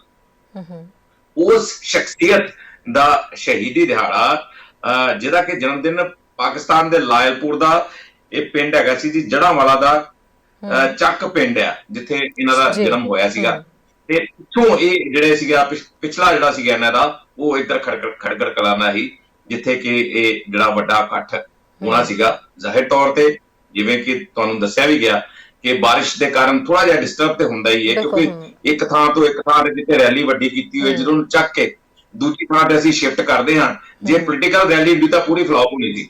ਪਰ ਇਹ ਰੈਲੀ ਜਿਹੜੀ ਹੈ ਲੋਕਾਂ ਦੀਆਂ ਭਾਵਨਾਵਾਂ ਨਾਲ, ਲੋਕਾਂ ਦੇ ਜਜ਼ਬਾਤ ਨਾਲ ਜੁੜੀ ਹੋਈ ਰੈਲੀ ਸੀ। ਇਸ ਕਰਕੇ ਬਹੁਤ ਸਾਨੂੰ ਬੜੇ ਮਾਣ ਨਾਲ ਇਹ ਗੱਲ ਕਹਿਣੀ ਚਾਹੀਦੀ ਹੈ ਕਿ ਉਸ ਤਰ੍ਹਾਂ ਹੀ ਕਾਮਯਾਬ ਰਹੀ ਜਿਸ ਤਰ੍ਹਾਂ ਕਿ ਰਹਿਣੀ ਚਾਹੀਦੀ ਸੀ। ਔਰ ਜੇ ਮੀਂਹ ਨਾ ਵੀ ਹੁੰਦਾ ਤਾਂ ਤਦ ਵੀ ਉਨੀ ਕਾਮਯਾਬ ਹੁੰਦੀ, ਤਾਂ ਫਿਰ ਮੀਂਹ ਦੇ ਨਾਲ ਹੋਰ ਵੀ ਧੋਤੀ ਨਰੋਈ ਜਿਹੜੀ ਇਹ ਰੈਲੀ ਨਜ਼ਰ ਆਈ। ਔਰ ਇਹਦੇ ਵਿੱਚ ਜਿੰਨੇ ਬੁਲਾਰੇ ਸੀ, ਤਮਾਮ ਬੁਲਾਰਿਆਂ ਨੇ ਜਿੱਥੇ ਸ਼ਹਾਦਤ ਦਾ ਗੁਣਗਾਨ ਕੀਤਾ, ਸ਼ਹੀਦ ਭਗਤ ਸਿੰਘ ਦੀ ਜੀਵਨੀ ਦਾ ਗੁਣਗਾਨ ਕੀਤਾ, ਔਰ ਕਿਉਂਕਿ ਤਮਾਮ ਗੱਲਾਂ ਜਿਹੜੀਆਂ ਸ਼ਹੀਦ ਭਗਤ ਸਿੰਘ ਦੀ ਜੀਵਨੀ ਜਿਹੜੀ ਹੈ ਉਸ ਦੇ ਵਿੱਚ ਹੈ, ਕਿਉਂਕਿ ਖੁਦ ਸ਼ਹੀਦ ਭਗਤ ਸਿੰਘ ਜਿਹੜੇ ਕਿ ਸਰਦਾਰ ਕਿਸ਼ਨ ਸਿੰਘ ਦੇ ਫਰਜ਼ੰਦ ਸਨ, ਔਰ ਉਹਨਾਂ ਨੇ ਜਿਹੜਾ ਇੱਕ ਕਿਸਾਨ ਪਰਿਵਾਰ ਦੇ ਵਿੱਚੋਂ ਸਨ, ਤੇ ਇਹ ਵੱਖਰੀ ਗੱਲ ਹੈ ਕਿ ਉਹ ਖੇਤਾਂ ਦੇ ਵਿੱਚ ਝੋਨਾ ਲਾਉਣ ਦੀ ਬਜਾਏ ਜੇ ਉਹ ਜਿਹੜੇ ਪਿਸਤੌਲਾਂ ਬੀਜਦੇ ਨਜ਼ਰ ਆਏ, ਤੇ ਇਹ ਵੱਖਰੀ ਗੱਲ ਹੈ। ਪਰ ਉਸ ਦੇ ਬਾਵਜੂਦ ਇਹ ਜਿਹੜਾ ਪੂਰਾ ਜ਼ਿਕਰ ਜਿਹੜਾ ਸੀਗਾ ਸ਼ਹੀਦ ਭਗਤ ਸਿੰਘ ਦਾ ਉਹ ਲਗਾਤਾਰ ਜਾਰੀ ਰਿਹਾ, ਨਾਲ ਕਿਸਾਨੀ ਦੀ ਗੱਲ ਹੁੰਦੀ ਰਹੀ, ਜਿਹੜੇ ਨੌਜਵਾਨ ਆਗੂ ਉਹ ਵੱਧ ਚੜ ਕੇ ਉਹਦੇ ਵਿੱਚ ਹਿੱਸਾ ਲਿਆ। ਜਿਹੜੇ ਬਿਆਨਾਤ ਦੀ ਗੱਲ ਕਰੀਏ, ਜੇ ਕਾਂਗਰਸ ਦੇ ਬਿਆਨਾਤ ਦੀ ਗੱਲ ਕਰੀਏ ਤਾਂ ਉਹਦੇ ਵੱਲ ਮੇਰੇ ਖਿਆਲ 'ਚ ਧਿਆਨ ਨਹੀਂ ਦੇਣਾ ਚਾਹੀਦਾ। ਉਹ ਬਿਲਕੁਲ ਬੇਫਜ਼ੂਲ ਔਰ ਬਿਲਕੁਲ ਕੋਈ ਮਾਇਨੇ ਨਹੀਂ ਰੱਖਣ ਵਾਲੇ ਬਿਆਨ ਨੇ ਕਿ ਜਿੱਥੇ ਜਿਹੜੀਆਂ ਵੱਡੀਆਂ ਪੋਲੀਟੀਕਲ ਰੈਲੀਆਂ ਹੁੰਦੀਆਂ ਰਹੀਆਂ ਨੇ ਔਰ ਹੋ ਰਹੀਆਂ ਨੇ ਲਗਾਤਾਰ, ਜਦ ਉੱਥੇ ਨਹੀਂ ਕੋਈ ਹੋ ਰਿਹਾ ਕਿਸੇ ਕਿਸਮ ਦਾ ਕਿ ਇਹ ਤੇ ਫਿਰ ਬੇਸ਼ਰਮੀ ਵਾਲੀ ਗੱਲ ਹੋ ਜਾਂਦੀ ਹੈ ਕਿ ਜੇ ਅਸੀਂ ਇਸ ਰੈਲੀ ਬਾਰੇ ਉਸ ਇਤਿਹਾਸਿਕ ਸਥਾਨ ਤੇ ਜਿੱਥੇ ਹੋ ਰਹੀ ਹੈ ਉਸ ਬਾਰੇ ਜੇ ਕੋਈ ਗੱਲ ਕਰੀਏ, ਮੇਰੇ ਖਿਆਲ 'ਚ ਸਾਨੂੰ ਇਹਨਾਂ ਬਿਆਨਾਂ ਨੂੰ ਇਗਨੋਰ ਕਰਨਾ ਚਾਹੀਦਾ, ਬਲਕਿ ਕਿਉਂਕਿ ਇਹ ਕੋਈ ਮਾਇਨੇ ਨਹੀਂ ਰੱਖਦੇ। ਰਾਜੇਸ਼ ਜੀ ਕੋਈ ਖਾਸ ਅਨਾਉਂਸਮੈਂਟਸ ਵੀ ਹੋਈਆਂ ਅੱਜ ਦੇ ਦਿਨ? ਦੇਖੋ ਅਨਾਉਂਸਮੈਂਟਸ ਤਾਂ ਜਿਹੜੀਆਂ ਜਿਹੜੀਆਂ ਵੀ ਨੇ ਉਹ ਕਿਸਾਨੀ ਅੰਦੋਲਨ ਨੂੰ ਲੈ ਕੇ ਹੀ ਹੈ ਕਿ ਕਿਸਾਨੀ ਅੰਦੋਲਨ ਵਾਸਤੇ ਸ਼ਹੀਦ ਭਗਤ ਸਿੰਘ ਦੀ ਜੀਵਨੀ ਤੋਂ ਸ਼ਹੀਦ ਭਗਤ ਸਿੰਘ ਦਾ ਜਿਹੜਾ ਸ਼ਹੀਦ ਭਗਤ ਸਿੰਘ, ਰਾਜਗੁਰੂ, ਸੁਖਦੇਵ, ਜਿਹੜੇ ਤਿੰਨੋਂ ਸ਼ਹੀਦਾਂ ਨੂੰ ਜਿਹੜਾ ਸ਼ਰਧਾਂਜਲੀ ਦਿੰਦੇ ਹੋਏ ਇਹ ਅਨਾਉਂਸਮੈਂਟਸ ਕੀਤੀਆਂ ਗਈਆਂ ਕਿ ਆਪਾਂ ਅੰਦੋਲਨ ਨੂੰ ਕਿਵੇਂ ਅੱਗੇ ਤੋਰਨਾ ਹੈ। ਦੇਖੋ, ਸਭ ਤੋਂ ਵੱਡੀ ਗੱਲ ਇੱਕ ਮੈਂ ਦੱਸਣਾ ਚਾਹੂੰਗਾ ਆਮ ਆਪਣੇ ਜਿਹੜੇ ਦਰਸ਼ਕ ਵੀ ਨੇ, ਜਿਹੜੇ ਸਰੋਤੇ ਜੁੜੇ ਹੋਏ ਨੇ, ਉਹਨਾਂ ਨੂੰ ਵੀ ਕਿ ਕਈ ਚੀਜ਼ਾਂ ਦਿਮਾਗ 'ਚ ਨਹੀਂ ਰਹਿੰਦੀਆਂ ਜਾਂ ਕਿਸੇ ਵੇਲੇ ਉਹ ਹੀ ਹੁੰਦਾ ਕਿ ਕੀ ਚੀਜ਼ਾਂ ਧਿਆਨ ਦੇ ਵਿੱਚ ਨਹੀਂ ਆਉਂਦਾ। ਤੇ ਮੈਂ ਪੜ੍ਹ ਰਿਹਾ ਸੀਗਾ ਕਿ ਸ਼ਹੀਦ ਭਗਤ ਸਿੰਘ ਜਿਹੜੇ ਉਹਨਾਂ ਦਾ ਜਿਹੜਾ ਲਾਹੌਰ ਜੇਲ੍ਹ ਦੇ ਵਿੱਚ ਜਦੋਂ ਗੋਰੇ ਜਿਹੜੇ ਕੈਦੀ ਸੀ ਉਹਨਾਂ ਨਾਲ ਜਿਹੜਾ ਵਿਹਾਰ ਵੱਖਰਾ ਕੀਤਾ ਜਾ ਰਿਹਾ ਸੀ, ਆਪਣੇ ਜਿਹੜੇ ਦੇਸੀ ਕੈਦੀ ਜਿਹੜੇ ਉਹਨਾਂ ਨਾਲ ਵਿਹਾਰ ਵੱਖਰਾ ਕੀਤਾ ਜਾ ਰਿਹਾ ਸੀ, ਹੋਰ ਵੀ ਕਈ ਮੰਗਾਂ ਜਿਹੜੀਆਂ ਕੈਦੀਆਂ ਨਹੀਂ ਸੀ, ਉਹ ਲੈ ਕੇ ਸਾਰੇ ਜਾਣਦੇ ਨੇ ਕਿ ਸ਼ਹੀਦ ਭਗਤ ਸਿੰਘ, ਰਾਜਗੁਰੂ, ਸੁਖਦੇਵ ਇਹਨਾਂ ਨੇ ਔਰ ਉੱਥੋਂ ਦੇ ਹੋਰ ਵੀ ਕੋਈ ਜਿਹੜੇ ਕ੍ਰਾਂਤੀਕਾਰੀ ਸੀ ਉਹਨਾਂ ਨਾਲ ਮਿਲ ਕੇ ਭੁੱਖ ਹੜਤਾਲ ਰੱਖੀ ਸੀ, ਬੜਾ ਵੱਡਾ ਅੰਦੋਲਨ ਚਲਾਇਆ ਸੀ। ਔਰ ਸ਼ਹਿਰੀ 3 ਮਹੀਨੇ ਤੋਂ ਉੱਪਰ ਤਾਂ ਹੋ ਗਏ ਨੇ ਕਿਸਾਨਾਂ ਨੂੰ ਉੱਥੇ ਬੈਠਿਆਂ ਬਾਰਡਰਸ ਤੇ, ਪਰ ਸ਼ਹੀਦ ਭਗਤ ਸਿੰਘ ਨੇ ਇਹਨਾਂ ਜਿਹੜੇ ਯੋਧੇ ਸੀ ਉੱਥੇ ਜਿਹੜੇ ਕ੍ਰਾਂਤੀਕਾਰੀ ਸੀ, ਇਹਨਾਂ ਨੇ 116 ਦਿਨ ਲਗਾਤਾਰ ਭੁੱਖ ਹੜਤਾਲ ਰੱਖੀ ਸੀ। ਔਰ 116 ਦਿਨ ਭੁੱਖ ਹੜਤਾਲ ਰੱਖਣੀ, ਭੁੱਖੇ ਬੈਠੇ ਰਹਿਣਾ, ਉਹ ਬੜੀ ਵੱਡੀ ਮਾਇਨੇ ਵਾਲੀ ਗੱਲ। ਸੋ ਇਹ ਚੀਜ਼ਾਂ ਸਾਰੀਆਂ ਇਹ ਦਿੰਦੀਆਂ ਨੇ ਜਿਹੜੀਆਂ ਕਿਸਾਨੀ ਅੰਦੋਲਨ ਨੂੰ ਇਸ ਵੇਲੇ, ਜਿਵੇਂ ਕਿ ਮੈਂ ਜ਼ਿਕਰ ਕੀਤਾ ਪਹਿਲਾਂ ਸਰਦਾਰ ਜੀਤ ਸਿੰਘ ਹੋਣਾ ਦਾ, ਕਿ ਜਿਹੜੇ ਔਰ ਦੇਖੋ ਸ਼ਹੀਦ ਭਗਤ ਸਿੰਘ ਦਾ ਜਦੋਂ ਜਨਮ ਹੋਇਆ ਉਦੋਂ ਹੀ ਇਹ ਜੇਲ੍ਹ ਤੋਂ ਛੁੱਟ ਕੇ ਆਏ ਸੀ, ਕਿਉਂਕਿ ਗਦਰ ਲਿਆ ਇਹ ਦੋਨੇ ਚਾਚੇ ਤੇ ਇਹਦੇ ਪਿਤਾ, ਇਹ ਤਿੰਨੇ ਹੀ ਉਦੋਂ ਜੇਲ੍ਹ 'ਚ ਸੀਗੇ ਤੇ ਕ੍ਰਾਂਤੀਕਾਰੀ ਸੀ, ਸ਼ੁਰੂ ਤੋਂ ਕ੍ਰਾਂਤੀਕਾਰੀ ਸੀ, ਸ਼ੁਰੂ ਤੋਂ ਅੰਦੋਲਨ ਜਿਹੜੇ ਕਰਦੇ ਆ ਰਹੇ ਸੀ। ਤਾਂ ਜੇਲ੍ਹ ਤੋਂ ਜਦੋਂ ਛੁੱਟ ਕੇ ਆਏ ਤਾਂ ਸ਼ਹੀਦ ਭਗਤ ਸਿੰਘ ਦਾ ਕਿਸਾਨੀ ਪਰਿਵਾਰ ਜਿਹੜਾ ਉਹ ਪੂਰਾ ਮਕਬੂਲ ਸੀ, ਬਹੁਤ ਜ਼ਿਆਦਾ ਮਸ਼ਹੂਰ ਸੀ ਇਸ ਗੱਲ ਨੂੰ ਲੈ ਕੇ ਕਿ ਕਿਸਾਨੀ ਪਰਿਵਾਰ ਹੈ, ਕ੍ਰਾਂਤੀਕਾਰੀ ਪਰਿਵਾਰ ਹੈ, ਗਦਰ ਲਹਿਰ ਨਾਲ ਬਹੁਤ ਪ੍ਰਭਾਵਿਤ ਸੀ। ਔਰ 14 ਸਾਲ ਦੀ ਉਮਰ ਦੇ ਵਿੱਚ ਸਿਰਫ ਸ਼ਹੀਦ ਭਗਤ ਸਿੰਘ ਜਿਹੜੇ ਆਪਾਂ ਨਨਕਾਣਾ ਸਾਕੇ ਦੀ ਵੀ ਗੱਲ ਕਰਾਂਗੇ, ਜਿੱਥੇ ਪਿਛਲੀ ਵਾਰੀ ਜੱਥਾ ਜਾਣਾ ਸੀ ਤੇ ਹੁਣ ਸਾਕੇ ਦੇ ਜਾਣਾ ਹੈ, ਉਹ ਨਨਕਾਣਾ ਸਾਕੇ ਦਾ ਜਿਹੜਾ ਵਿਰੋਧ ਦਾ ਜਿਹੜਾ ਬਗਾਵਤ ਦਾ ਸੀਗਾ ਉਸ ਵੇਲੇ, ਉਸ ਹਜੂਮ ਦੇ ਵਿੱਚ ਇੱਕ ਸਿਰਮੌਰ ਦੀ ਤਰ੍ਹਾਂ ਸ਼ਹੀਦ ਭਗਤ ਸਿੰਘ ਸਿਰਫ 14 ਸਾਲ ਦੀ ਉਮਰ ਦੇ ਵਿੱਚ ਸ਼ਾਮਿਲ ਸੀ। ਸੋ ਐਡੀ ਵੱਡੀ ਸ਼ਖਸੀਅਤ, ਇਸੇ ਕਰਕੇ ਸ਼ਹੀਦ ਆਜ਼ਮ ਕਿਹਾ ਜਾਂਦਾ ਹੈ। ਸ਼ਹੀਦ ਆਜ਼ਮ, ਸ਼ਹੀਦਾਂ ਦੇ ਸਰਤਾਜ, ਜਿੰਨੇ ਵੀ ਆਪਾਂ ਸ਼ਹੀਦਾਂ ਦੀ ਗੱਲ ਕਰ ਲਈਏ ਦੁਨੀਆ 'ਚ, ਪਰ ਸ਼ਹੀਦ ਆਜ਼ਮ, ਸ਼ਹੀਦਾਂ ਦੇ ਸਰਤਾਜ ਜਿਹੜੇ ਹੈ ਉਹਨਾਂ ਨੂੰ ਇਸ ਢੰਗ ਨਾਲ ਯਾਦ ਕੀਤਾ ਜਾਂਦਾ ਹੈ। ਇਹ ਬਹੁਤ ਵੱਡੀ ਗੱਲ ਹੈ। ਤਾਂ तमाम ਕਿਸਾਨੀ ਅੰਦੋਲਨ ਜਦੋਂ ਉਰ ਤੋਂ ਸੇਧ ਲੈ ਰਿਹਾ ਹੈ ਤੇ ਉਰ ਤੇ ਅਸੀਂ, ਤੁਸੀਂ ਜਾਂ ਕੋਈ ਪੋਲੀਟੀਕਲ ਪਾਰਟੀ ਜਾਂ ਕੋਈ ਹੋਰ ਕਿੰਤੂ ਪਰੰਤੂ ਕਰਨ ਵਾਲੇ ਕੌਣ ਹੁੰਦੇ ਨੇ, ਉਹਨਾਂ ਦੀ ਕੋਈ ਔਕਾਤ ਨਹੀਂ। ਜੀ ਰਾਜੇਸ਼ ਜੀ, ਟਿਕਰੀ ਬਾਰਡਰ, ਸਿੰਘੂ ਬਾਰਡਰ ਦੇ ਉੱਤੇ ਵੀ ਕਹਿੰਦੇ ਇਹੀ ਨਜ਼ਾਰਾ ਦਿਖਿਆ। ਉੱਥੇ ਤਾਂ ਲੋਕ ਸਤਰੰਗੀ ਪੱਗਾਂ ਦੇ ਵਿੱਚ ਨਜ਼ਰ ਆਏ, ਮਹਿਲਾਵਾਂ ਨੇ ਹਰੇ ਤੇ ਸਤਰੰਗੀ ਰੰਗ ਦੀਆਂ ਚੁੰਨੀਆਂ ਲਿੱਤੀਆਂ ਹੋਈਆਂ ਸੀ ਔਰ ਲੰਗਰ ਵੀ ਬਕਾਇਦਾ ਕਹਿੰਦੇ ਪਗੜੀਏ ਦਾ, ਸੰਤਰੀ ਜਿਹੜੀ ਕੇਸਰੀ ਪਗੜੀ ਹੁੰਦੀ ਉਹਦੇ ਲੰਗਰ ਲਗਾਏ ਗਏ ਔਰ ਨਾਟਕ ਕਈ ਤਰ੍ਹਾਂ ਦੇ ਖੇਡੇ ਗਏ। ਇੱਕ ਪਾਸੇ ਰੈਲੀ ਚੱਲ ਰਹੀ ਸੀ ਖਟਕੜ ਕਲਾਂ ਦੇ ਵਿੱਚ ਕਿਸਾਨ, ਸੰਯੁਕਤ ਕਿਸਾਨ ਮੋਰਚਾ ਦੀ, ਤੇ ਦੂਜੇ ਪਾਸੇ ਸਿੰਘੂ ਬਾਰਡਰ ਤੇ ਟਿਕਰੀ ਬਾਰਡਰ ਤੇ ਇਹ ਨਹੀਂ ਵੀ ਜੇ ਕਿਸਾਨ ਆਗੂ ਰੈਲੀ ਤੇ ਪਹੁੰਚੇ ਹੋਏ ਨੇ ਤਾਂ ਪਿੱਛੋਂ ਕੁਝ ਹੋਏ ਨਾ, ਉਹਨਾਂ ਨੇ ਵੀ ਉੱਥੇ ਪੂਰਾ ਜਿਹੜਾ ਇਕੱਠ ਕਰਕੇ ਰੱਖਿਆ ਤੇ ਬਹੁਤ ਸਾਰੇ ਪਲੇ ਜਿਹੜੇ ਨੇ ਉਹ ਖੇਡੇ, ਜਿਹੜੇ ਭਗਤ ਸਿੰਘ ਦੀ ਜੀਵਨੀ ਨੂੰ ਬਿਆਨ ਕਰਦੇ ਹੋਏ। ਦੇਖੋ ਸ਼ਹਿਰੀ, ਸਭ ਤੋਂ ਵੱਡੀ ਗੱਲ ਕਿ ਜਿਵੇਂ ਮੈਂ ਇਹ ਗੱਲ ਦੱਸ ਰਿਹਾ ਹਾਂ ਕਿ ਸ਼ਹੀਦ ਭਗਤ ਸਿੰਘ ਦਾ ਦਿਹਾੜਾ ਜਿਹੜਾ ਹੈ ਉਹ ਬਹੁਤ ਸੇਧਾ ਦੇਣ ਵਾਲਾ ਹੈ, ਬਹੁਤ, ਕਿਉਂਕਿ ਜੇ ਉਦਾਂ ਤੇ ਪੂਰੇ तमाम ਅੰਦੋਲਨ ਦੇ ਵਿੱਚ ਸਿੰਘ ਨੂੰ ਬਾਰ-ਬਾਰ ਯਾਦ ਕੀਤਾ ਗਿਆ, ਪਰ ਅੱਜ ਕੁਝ ਖਾਸ ਸੀਗਾ। ਔਰ ਇਸੇ ਕਰਕੇ ਹੀ ਤੁਸੀਂ ਅੱਜ ਦੀਆਂ ਜੇ ਤਕਰੀਰਾਂ ਸੁਣੋ, ਰਾਜੇਵਾਲ ਸਾਹਿਬ ਦੀ ਤਕਰੀਰ ਸੁਣੋ ਜਾਂ ਹੋਰ ਤਕਰੀਰਾਂ ਸੁਣੋ, ਤੇ ਉਹਦੇ ਵਿੱਚ ਇੱਕ ਜੋਸ਼ ਵੱਖਰਾ ਹੀ ਨਜ਼ਰ ਆਉਂਦਾ ਹੈ। ਔਰ ਜਿਹੜੀਆਂ ਚੀਜ਼ਾਂ ਦੇਖੋ ਜੀਵਨੀ ਨੂੰ ਲੈ ਕੇ ਤੁਸੀਂ ਬੱਬੂ ਮਾਨ ਦੀ ਤਸਵੀਰਾਂ ਦਿਖਾ ਰਹੇ ਹੋ, ਉਹ ਵੀ ਜਿੰਨਾ तमाम ਭਾਸ਼ਣ ਸੀ ਜਿਹੜਾ ਲੋਕਾਂ ਨੂੰ ਸੰਬੋਧਨ ਕਰਦੇ ਆ, ਉਹਨਾਂ ਨੇ ਜਿਹੜੀਆਂ ਗੱਲਾਂ ਕੀਤੀਆਂ, ਉਹ तमाम ਗੱਲਾਂ ਜਿਹੜੀਆਂ ਬੜਾ ਜੋਸ਼ ਭਰਨ ਵਾਲੀਆਂ ਸੀ ਔਰ ਅਜਿਹਾ ਦਰਸਾਉਣ ਵਾਲੀਆਂ ਸਨ ਕਿ ਇਹ ਅੰਦੋਲਨ ਦੀ ਜਿੱਤ ਤਾਂ ਵੱਟ ਤੇ ਪਈ ਆ। ਕਾਰਨ ਇਹ ਹੈ ਕਿ ਜਿਹੜੀ ਇਕਜੁੱਟਤਾ, ਜਿਹੜਾ ਇੱਕ ਜਜ਼ਬਾ ਜਿਹੜਾ ਹੈ ਉਹ ਬਹੁਤ ਮਜ਼ਬੂਤ ਹੈ। ਤੇ ਜੇ ਸ਼ਹੀਦ ਭਗਤ ਸਿੰਘ ਵਰਗੇ ਜਿਹੜੇ ਸੂਰਮਿਆਂ ਤੋਂ, ਜਿਹੜੇ ਸ਼ਹੀਦ ਆਜ਼ਮ ਨੇ, ਜੇ ਉਹਨਾਂ ਤੋਂ ਸੇਧ ਲੈ ਕੇ ਚੱਲਣਗੇ ਤਾਂ ਜ਼ਾਹਿਰ ਤੌਰ ਤੇ ਔਰ ਮੈਨੂੰ ਲੱਗਦਾ ਕਿ ਕਿਤੇ ਇਹ ਰੈਲੀਆਂ ਤੋਂ ਜ਼ਿਆਦਾ ਇਕੱਠ, ਜਿਹੜੀਆਂ ਪੋਲੀਟੀਕਲ ਰੈਲੀਆਂ ਹੁੰਦੀਆਂ ਉਸ ਤੋਂ ਜ਼ਿਆਦਾ ਇਕੱਠ ਲੱਗ ਰਿਹਾ ਰਾਜੇਸ਼ ਜੀ। ਇਹ ਦੇਖੋ, ਇਹ ਤਾਂ ਸ਼ੁਰੂ ਤੋਂ ਅਸੀਂ ਦੇਖਦੇ ਆ ਰਹੇ ਹਾਂ, ਹੁਣ ਤੋਂ ਨਹੀਂ, ਇਹ ਸ਼ੁਰੂ ਤੋਂ ਹੀ ਦੇਖਦੇ ਆ ਰਹੇ ਹਾਂ। ਪੋਲੀਟੀਕਲ ਰੈਲੀਆਂ ਤੇ ਇਹਨਾਂ ਰੈਲੀਆਂ ਦੇ ਵਿੱਚ ਜ਼ਮੀਨ ਆਸਮਾਨ ਦਾ ਫਰਕ ਹੈ, ਕਿਉਂਕਿ ਇਹ ਉਹ ਰੈਲੀਆਂ ਨੇ ਜਾਂ ਇਹ ਉਹ ਮਹਾਪੰਚਾਇਤਾਂ ਨੇ ਜਿਨ੍ਹਾਂ ਦੇ ਵਿੱਚ ਕੋਈ ਲਾਲਚ, ਕੋਈ ਪ੍ਰਲੋਭਨ ਦੇ ਕੇ ਜਾਂ ਉਸ ਢੰਗ ਨਾਲ ਨਹੀਂ ਲਿਆਂਦਾ ਗਿਆ, ਜਾਂ ਬੱਸਾਂ ਕਰਾ ਕੇ ਨਹੀਂ ਲਿਆਂਦਾ ਗਿਆ, ਜਾਂ ਕੋਈ ਟਰਾਂਸਪੋਰਟੇਸ਼ਨ ਨਹੀਂ ਦਿੱਤੀ ਗਈ। ਕਿ ਤੁਸੀਂ ਆਓ ਜੀ ਰੈਲੀਆਂ ਦੇ ਵਿੱਚ ਆਓ, ਜਾਂ ਕੋਈ ਸ਼ਰਾਬ ਦੀਆਂ ਬੋਤਲਾਂ ਜਾਂ ਕੋਈ ਹੋਰ ਅਜਿਹੀਆਂ ਚੀਜ਼ਾਂ ਨਾਲ ਨਹੀਂ ਇਕੱਠ ਹੁੰਦਾ। ਇਹ ਸਿਰਫ ਆਪਣੀ ਲੜਾਈ, ਆਪਣੀ ਹੋਂਦ ਦੀ ਲੜਾਈ, ਆਪਣੀ ਹੋਂਦ ਨੂੰ ਬਚਾਉਣ ਵਾਸਤੇ ਜਿਹੜੀ ਲੜਾਈ ਹੈ, ਉਸ ਦੇ ਵਿੱਚ ਹਰ ਕਿਸਾਨ, ਹਰ ਵਰਗ ਦਾ ਜਿਹੜਾ, ਹਰ ਖਿੱਤੇ ਦਾ ਬਾਸ਼ਿੰਦਾ ਜਿਹੜਾ, ਉਹ ਵੱਧ ਚੜ ਕੇ ਹਿੱਸਾ ਲੈ ਰਿਹਾ ਔਰ ਆਪਣੇ ਆਪ ਆਮ ਮੁਹਾਰੇ ਹਿੱਸਾ ਲੈ ਰਿਹਾ। ਤੁਸੀਂ ਦੇਖਿਆ ਹੀ ਆ ਕਿ ਕਿਵੇਂ ਲੋਕ ਆਪਣੇ ਟਰੈਕਟਰ ਟਰਾਲੀਆਂ ਤਿਆਰ ਕਰਕੇ, ਆਪਣੇ ਹੋਰ ਕਈ ਵਸੀਲਿਆਂ ਨੂੰ ਨਾਲ ਲੈ ਕੇ, ਕਈ ਜੁਗਾੜ ਲਾ ਕੇ, ਆਪਣੇ ਆਪ ਹੀ ਆਪਣੇ ਕੋਲੋਂ ਪੈਸਾ ਲਾ ਕੇ ਜਿਹੜੇ ਲੋਕ ਨੇ ਉਹ ਹਰ ਤਰੀਕੇ ਨਾਲ ਇਹਨਾਂ ਰੈਲੀਆਂ ਦੇ ਵਿੱਚ, ਇਹਨਾਂ ਮਹਾਪੰਚਾਇਤਾਂ ਦੇ ਵਿੱਚ ਪਹੁੰਚਦੇ ਨੇ। ਬਾਰਡਰਾਂ ਤੇ ਹਜੇ ਤੱਕ ਲੋਕ ਬੈਠੇ ਨੇ ਔਰ ਕਿੰਨਾ ਲੰਮਾ ਸਮਾਂ ਹੋ ਗਿਆ, ਕੋਈ ਅੱਕੇ ਨਹੀਂ, ਕੋਈ ਥੱਕੇ ਨਹੀਂ, ਕੋਈ ਗੱਲ ਨਹੀਂ, ਕੋਈ ਬਾਹਰ ਨਹੀਂ। ਪੋਲੀਟੀਕਲ ਰੈਲੀ ਦਾ ਤੇ ਕੋਈ ਮਤਲਬ ਹੀ ਨਹੀਂ ਬਣਦਾ ਕਿ ਇਹ ਇਸ ਲੈਵਲ ਦਾ ਜਿਹੜਾ ਹੈ ਉਹ ਉਸ ਨੂੰ ਕਿਤੇ ਮਾੜਾ ਮੋਟਾ ਟੱਚ ਵੀ ਕਰ ਸਕਣ। ਉਹ ਚੀਜ਼ ਹੋ ਨਹੀਂ ਸਕਦੀ ਕਦੀ ਵੀ। ਔਰ ਇਸੇ ਕਰਕੇ ਅੰਦੋਲਨ ਦੀ ਦੇਖੋ ਜਿਹੜੀ ਮੇਨ ਰੂਹ ਆ, ਜੋ ਜਾਨ ਆ, ਉਹ ਇਸ ਅੰਦੋਲਨ ਦੀ ਇਹੀ ਹੈ।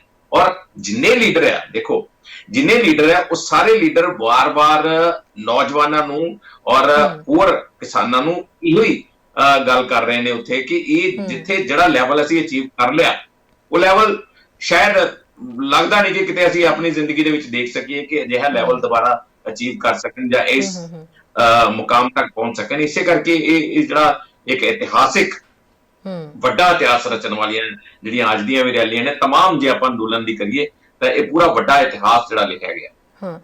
राजेश, इस अलावा बड़ी अहम खबर है कि विसाखी मौके जत्था पाकिस्तान भेजा जा रहा है। इस जत्थे बारे दसो कि किहड़ा जत्था जा रहा और प्रवानगी जिहड़ी है किवें मिली, क्योंकि पिछे जे असीं देखिया कि उस टाइम ते पाकिस्तान जत्था जाना चाहुंदा सी तां सरकार ने मंजूरी नहीं दित्ती सीगी।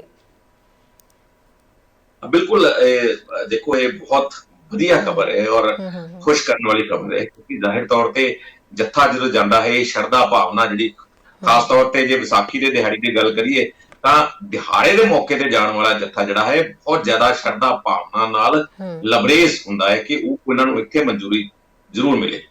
ਪਿਛਲੀ ਵਾਰੀ ਜਿਹੜਾ ਜੱਥਾ ਜਾਣਾ ਸੀ ਉਹ ਵੀ ਬੜਾ ਵੱਡਾ ਇੱਕ ਮੌਕਾ ਸੀ, ਕਿਉਂਕਿ ਨਨਕਾਣਾ ਸਾਹਿਬ ਸਾਕੇ ਦਾ ਸ਼ਤਾਬਦੀ ਮਨਾਉਣ ਵਾਸਤੇ ਜਾਣਾ ਸੀਗਾ। ਤਾਂ ਉਹਦੇ ਵਾਸਤੇ ਉੱਥੇ ਉਦੋਂ ਤੇ ਇਹ ਹੋ ਗਿਆ ਸੀਗਾ ਕਿ ਜਿਹੜੇ ਤਮਾਮ ਜਿਹੜੇ ਪਾਸਪੋਰਟ ਲੈ ਲਏ ਸੀ SGPC ਨੇ, ਵੀਜ਼ੇ ਮਿਲ ਚੁੱਕੇ ਸੀ ਔਰ ਐਨ ਮੌਕੇ ਤੇ ਆ ਕੇ ਜਿਹੜੀ ਉਹ ਜੱਥੇ ਨੂੰ ਨਾ ਹੋ ਗਈ ਤਾਂ ਬੜੀ ਨਿਰਾਸ਼ਾ ਫੈਲ ਗਈ ਸੀ ਉਸ ਤੋਂ ਬਾਅਦ ਕਿ ਇਹ ਜਿਹੜਾ ਭਾਰਤ ਸਰਕਾਰ ਨੇ ਬਹੁਤ ਮਾੜਾ ਕੀਤਾ ਹੈ।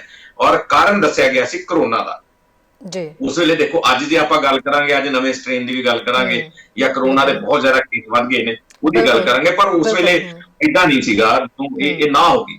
ਪਰ ਅੱਜ ਦੀ ਜੇ ਗੱਲ ਕਰੀਏ, ਅੱਜ ਜਦੋਂ ਹਾਂ ਹੋ ਗਈ ਹੈ, ਅੱਜ ਤਾਂ ਦੇਖੋ ਜਿਹੜੀਆਂ ਕੌਮਾਂਤਰੀ ਫਲਾਈਟਾਂ ਨੇ ਉਹ ਰੱਦ ਕਰਤੀਆਂ, ਉਹਦੇ ਉੱਥੋਂ ਤੱਕ ਜਿਹੜਾ ਪਹੁੰਚ ਗਿਆ ਔਰ ਹਰ ਤਰ੍ਹਾਂ ਦੀ ਪਾਬੰਦੀਆਂ, ਨਾਈਟ ਕਰਫਿਊ ਹੋਈ ਹੈ। ਕਿਉਂਕਿ ਪਹਿਲਾਂ ਕਰੋਨਾ ਵਾਕਈ ਇਹ ਗੱਲ ਕਹੀ ਜਾ ਰਹੀ ਸੀ ਕਿ ਵੀ ਭਾਰਤ ਦੇ ਵਿੱਚ ਕਰੋਨਾ ਦਿਖਾਈ ਨਹੀਂ ਦੇ ਰਿਹਾ ਸੀਗਾ, ਤੇ ਹੁਣ ਦੇ ਹਾਲਾਤ ਜਿਹੜੇ, ਖੈਰ ਉਹਦੇ ਤੇ ਆਪਾਂ ਇਸ ਤੋਂ ਬਾਅਦ ਗੱਲ ਕਰਾਂਗੇ ਵੀ ਕਰੋਨਾ ਦੇ ਹਾਲਾਤ ਕੀ ਨੇ। ਔਰ ਇਹ ਜੱਥਾ ਕਹਿੰਦੇ ਬੀਬੀ ਜਗੀਰ ਕੌਰ ਹਜੇ ਵੀ ਇਤਰਾਜ਼ ਪ੍ਰਗਟਾ ਰਹੇ ਨੇ। ਦੇਖੋ, ਉਹ ਇਤਰਾਜ਼ ਇਸ ਗੱਲ ਦਾ ਪ੍ਰਗਟਾ ਰਹੇ ਨੇ ਕਿ ਉਹਨਾਂ ਨੂੰ ਲੱਗਦਾ ਕਿ ਜਿਹੜੇ ਜੱਥੇ ਜਦੋਂ ਅਸੀਂ ਇੱਕ ਦਿਨ ਵਾਸਤੇ ਜਾਣਾ ਹੈ ਜਾਂ 2 ਦਿਨ ਵਾਸਤੇ ਜਾਣਾ ਹੈ ਉਹਨੂੰ ਤੁਸੀਂ ਨਾ ਕਰ ਦਿੰਦੇ ਹੋ, ਜਾਂ ਔਰ ਇਹ ਜੱਥਾ ਜਿਹੜੇ ਸਾਰੇ ਗੁਰਦੁਆਰਾ ਸਾਹਿਬ ਜਾਣਾ ਹੈ। ਔਰ ਇਹ ਜੱਥਾ ਦੱਸਣਾ ਚਾਹੂੰਗਾ ਕਿ ਇਹ 12 ਅਪ੍ਰੈਲ ਤੋਂ 21 ਅਪ੍ਰੈਲ ਤੱਕ ਜੱਥਾ ਜਿਹੜਾ ਹੈ ਇਹ ਰਹੇਗਾ ਔਰ 14 ਅਪ੍ਰੈਲ ਨੂੰ ਪੰਜਾ ਸਾਹਿਬ ਗੁਰਦੁਆਰਾ ਸਾਹਿਬ ਜਿਹੜਾ ਉੱਥੇ ਇਹ ਦਿਹਾੜਾ ਮਨਾਇਆ ਜਾਏਗਾ। 26 ਮਾਰਚ ਤੱਕ ਸ਼ਰਧਾਲੂਆਂ ਦੀ ਲਿਸਟ ਗ੍ਰਹਿ ਮੰਤਰਾਲੇ ਨੇ ਮੰਗੀ ਹੈ ਕਿ ਇਹ SGPC ਕੋਲੋਂ ਕਿ ਇਹ ਲਿਸਟ ਤੁਸੀਂ ਮੁਹੱਈਆ ਕਰਵਾਓ ਜਿਨ੍ਹਾਂ ਤੇ ਵੀਜ਼ੇ ਲੱਗਣੇ ਨੇ। ਔਰ ਇਹ तमाम ਚੀਜ਼ਾਂ ਜਿਹੜੀਆਂ ਨੇ, ਹਾਲਾਂਕਿ ਉਹਦੇ ਵਿੱਚ ਕੁਝ ਇਹ ਵੀ ਸ਼ਰਤਾਂ ਵੀ ਕੁਝ ਰੱਖੀਆਂ ਗਈਆਂ ਨੇ ਕਿ ਉੱਥੇ ਜੇ ਕਿਤੇ ਤੁਸੀਂ ਪਰਸਨਲ ਕੰਮ ਤੇ ਨਹੀਂ ਜਾ ਸਕਦੇ ਜਾਂ ਕਿਤੇ ਹੋਰ ਇੱਧਰ ਉੱਧਰ ਨਹੀਂ ਜਾ ਸਕਦੇ। ਖੈਰ, ਇਹ ਆਮ ਤੌਰ ਤੇ ਹੁੰਦੀਆਂ ਨੇ ਸ਼ਰਤਾਂ, ਇਹਨਾਂ ਦੀ ਕੋਈ ਵੱਡੀ ਗੱਲ ਨਹੀਂ ਹੈ। ਪਰ ਸਭ ਤੋਂ ਵੱਡੀ ਗੱਲ ਇਹ ਹੈ ਕਿ ਇਸ ਮੌਕੇ ਤੇ ਹਾਂ ਮਿਲਣੀ ਖੁਸ਼ੀ ਵਾਲੀ ਗੱਲ ਹੈ। ਪਰ ਪਿਛਲੀ ਵਾਰੀ ਨਾ ਕੀਤੀ ਜਿਹੜੀ ਗਈ ਸੀ ਉਹ ਬੜੀ ਨਮੋਸ਼ੀ ਵਾਲੀ ਗੱਲ ਹੋਈ ਸੀ। ਔਰ ਇੱਕ ਹੋਰ ਗੱਲ ਦੱਸਣਾ ਚਾਹਾਂਗਾ ਸ਼ਾਇਦ ਕਿ ਇਸ ਤੋਂ ਪਹਿਲਾਂ ਜਦੋਂ ਨਨਕਾਣਾ ਸਾਹਿਬ ਸਾਕੇ ਦੀ ਨਾ ਹੋਈ ਕਿ ਇਹ ਜੱਥਾ ਨਹੀਂ ਜਾ ਸਕਦਾ, ਉਸ ਤੋਂ ਬਾਅਦ ਹਿੰਦੂਆਂ ਦਾ ਇੱਕ ਜੱਥਾ ਕਟਾਸਰਾਜ ਜਾਣਾ ਸੀਗਾ, ਉਸਨੂੰ ਵੀ ਮਨਾ ਕਰ ਦਿੱਤਾ ਗਿਆ ਸੀਗਾ ਕਿ ਤੁਸੀਂ ਨਹੀਂ ਜਾ ਸਕਦੇ ਕਿਉਂਕਿ ਕਰੋਨਾ ਹੈ। ਕੁਝ ਦਿਨ ਬਾਅਦ ਹੀ ਇਹ ਗੱਲ ਜਿਹੜੀ ਕਹਿ ਦਿੱਤੀ ਗਈ ਸੀ, ਉਹ ਜੱਥਾ ਜਿਹੜਾ ਕੈਂਸਲ ਕਰ ਦਿੱਤਾ ਗਿਆ ਸੀ।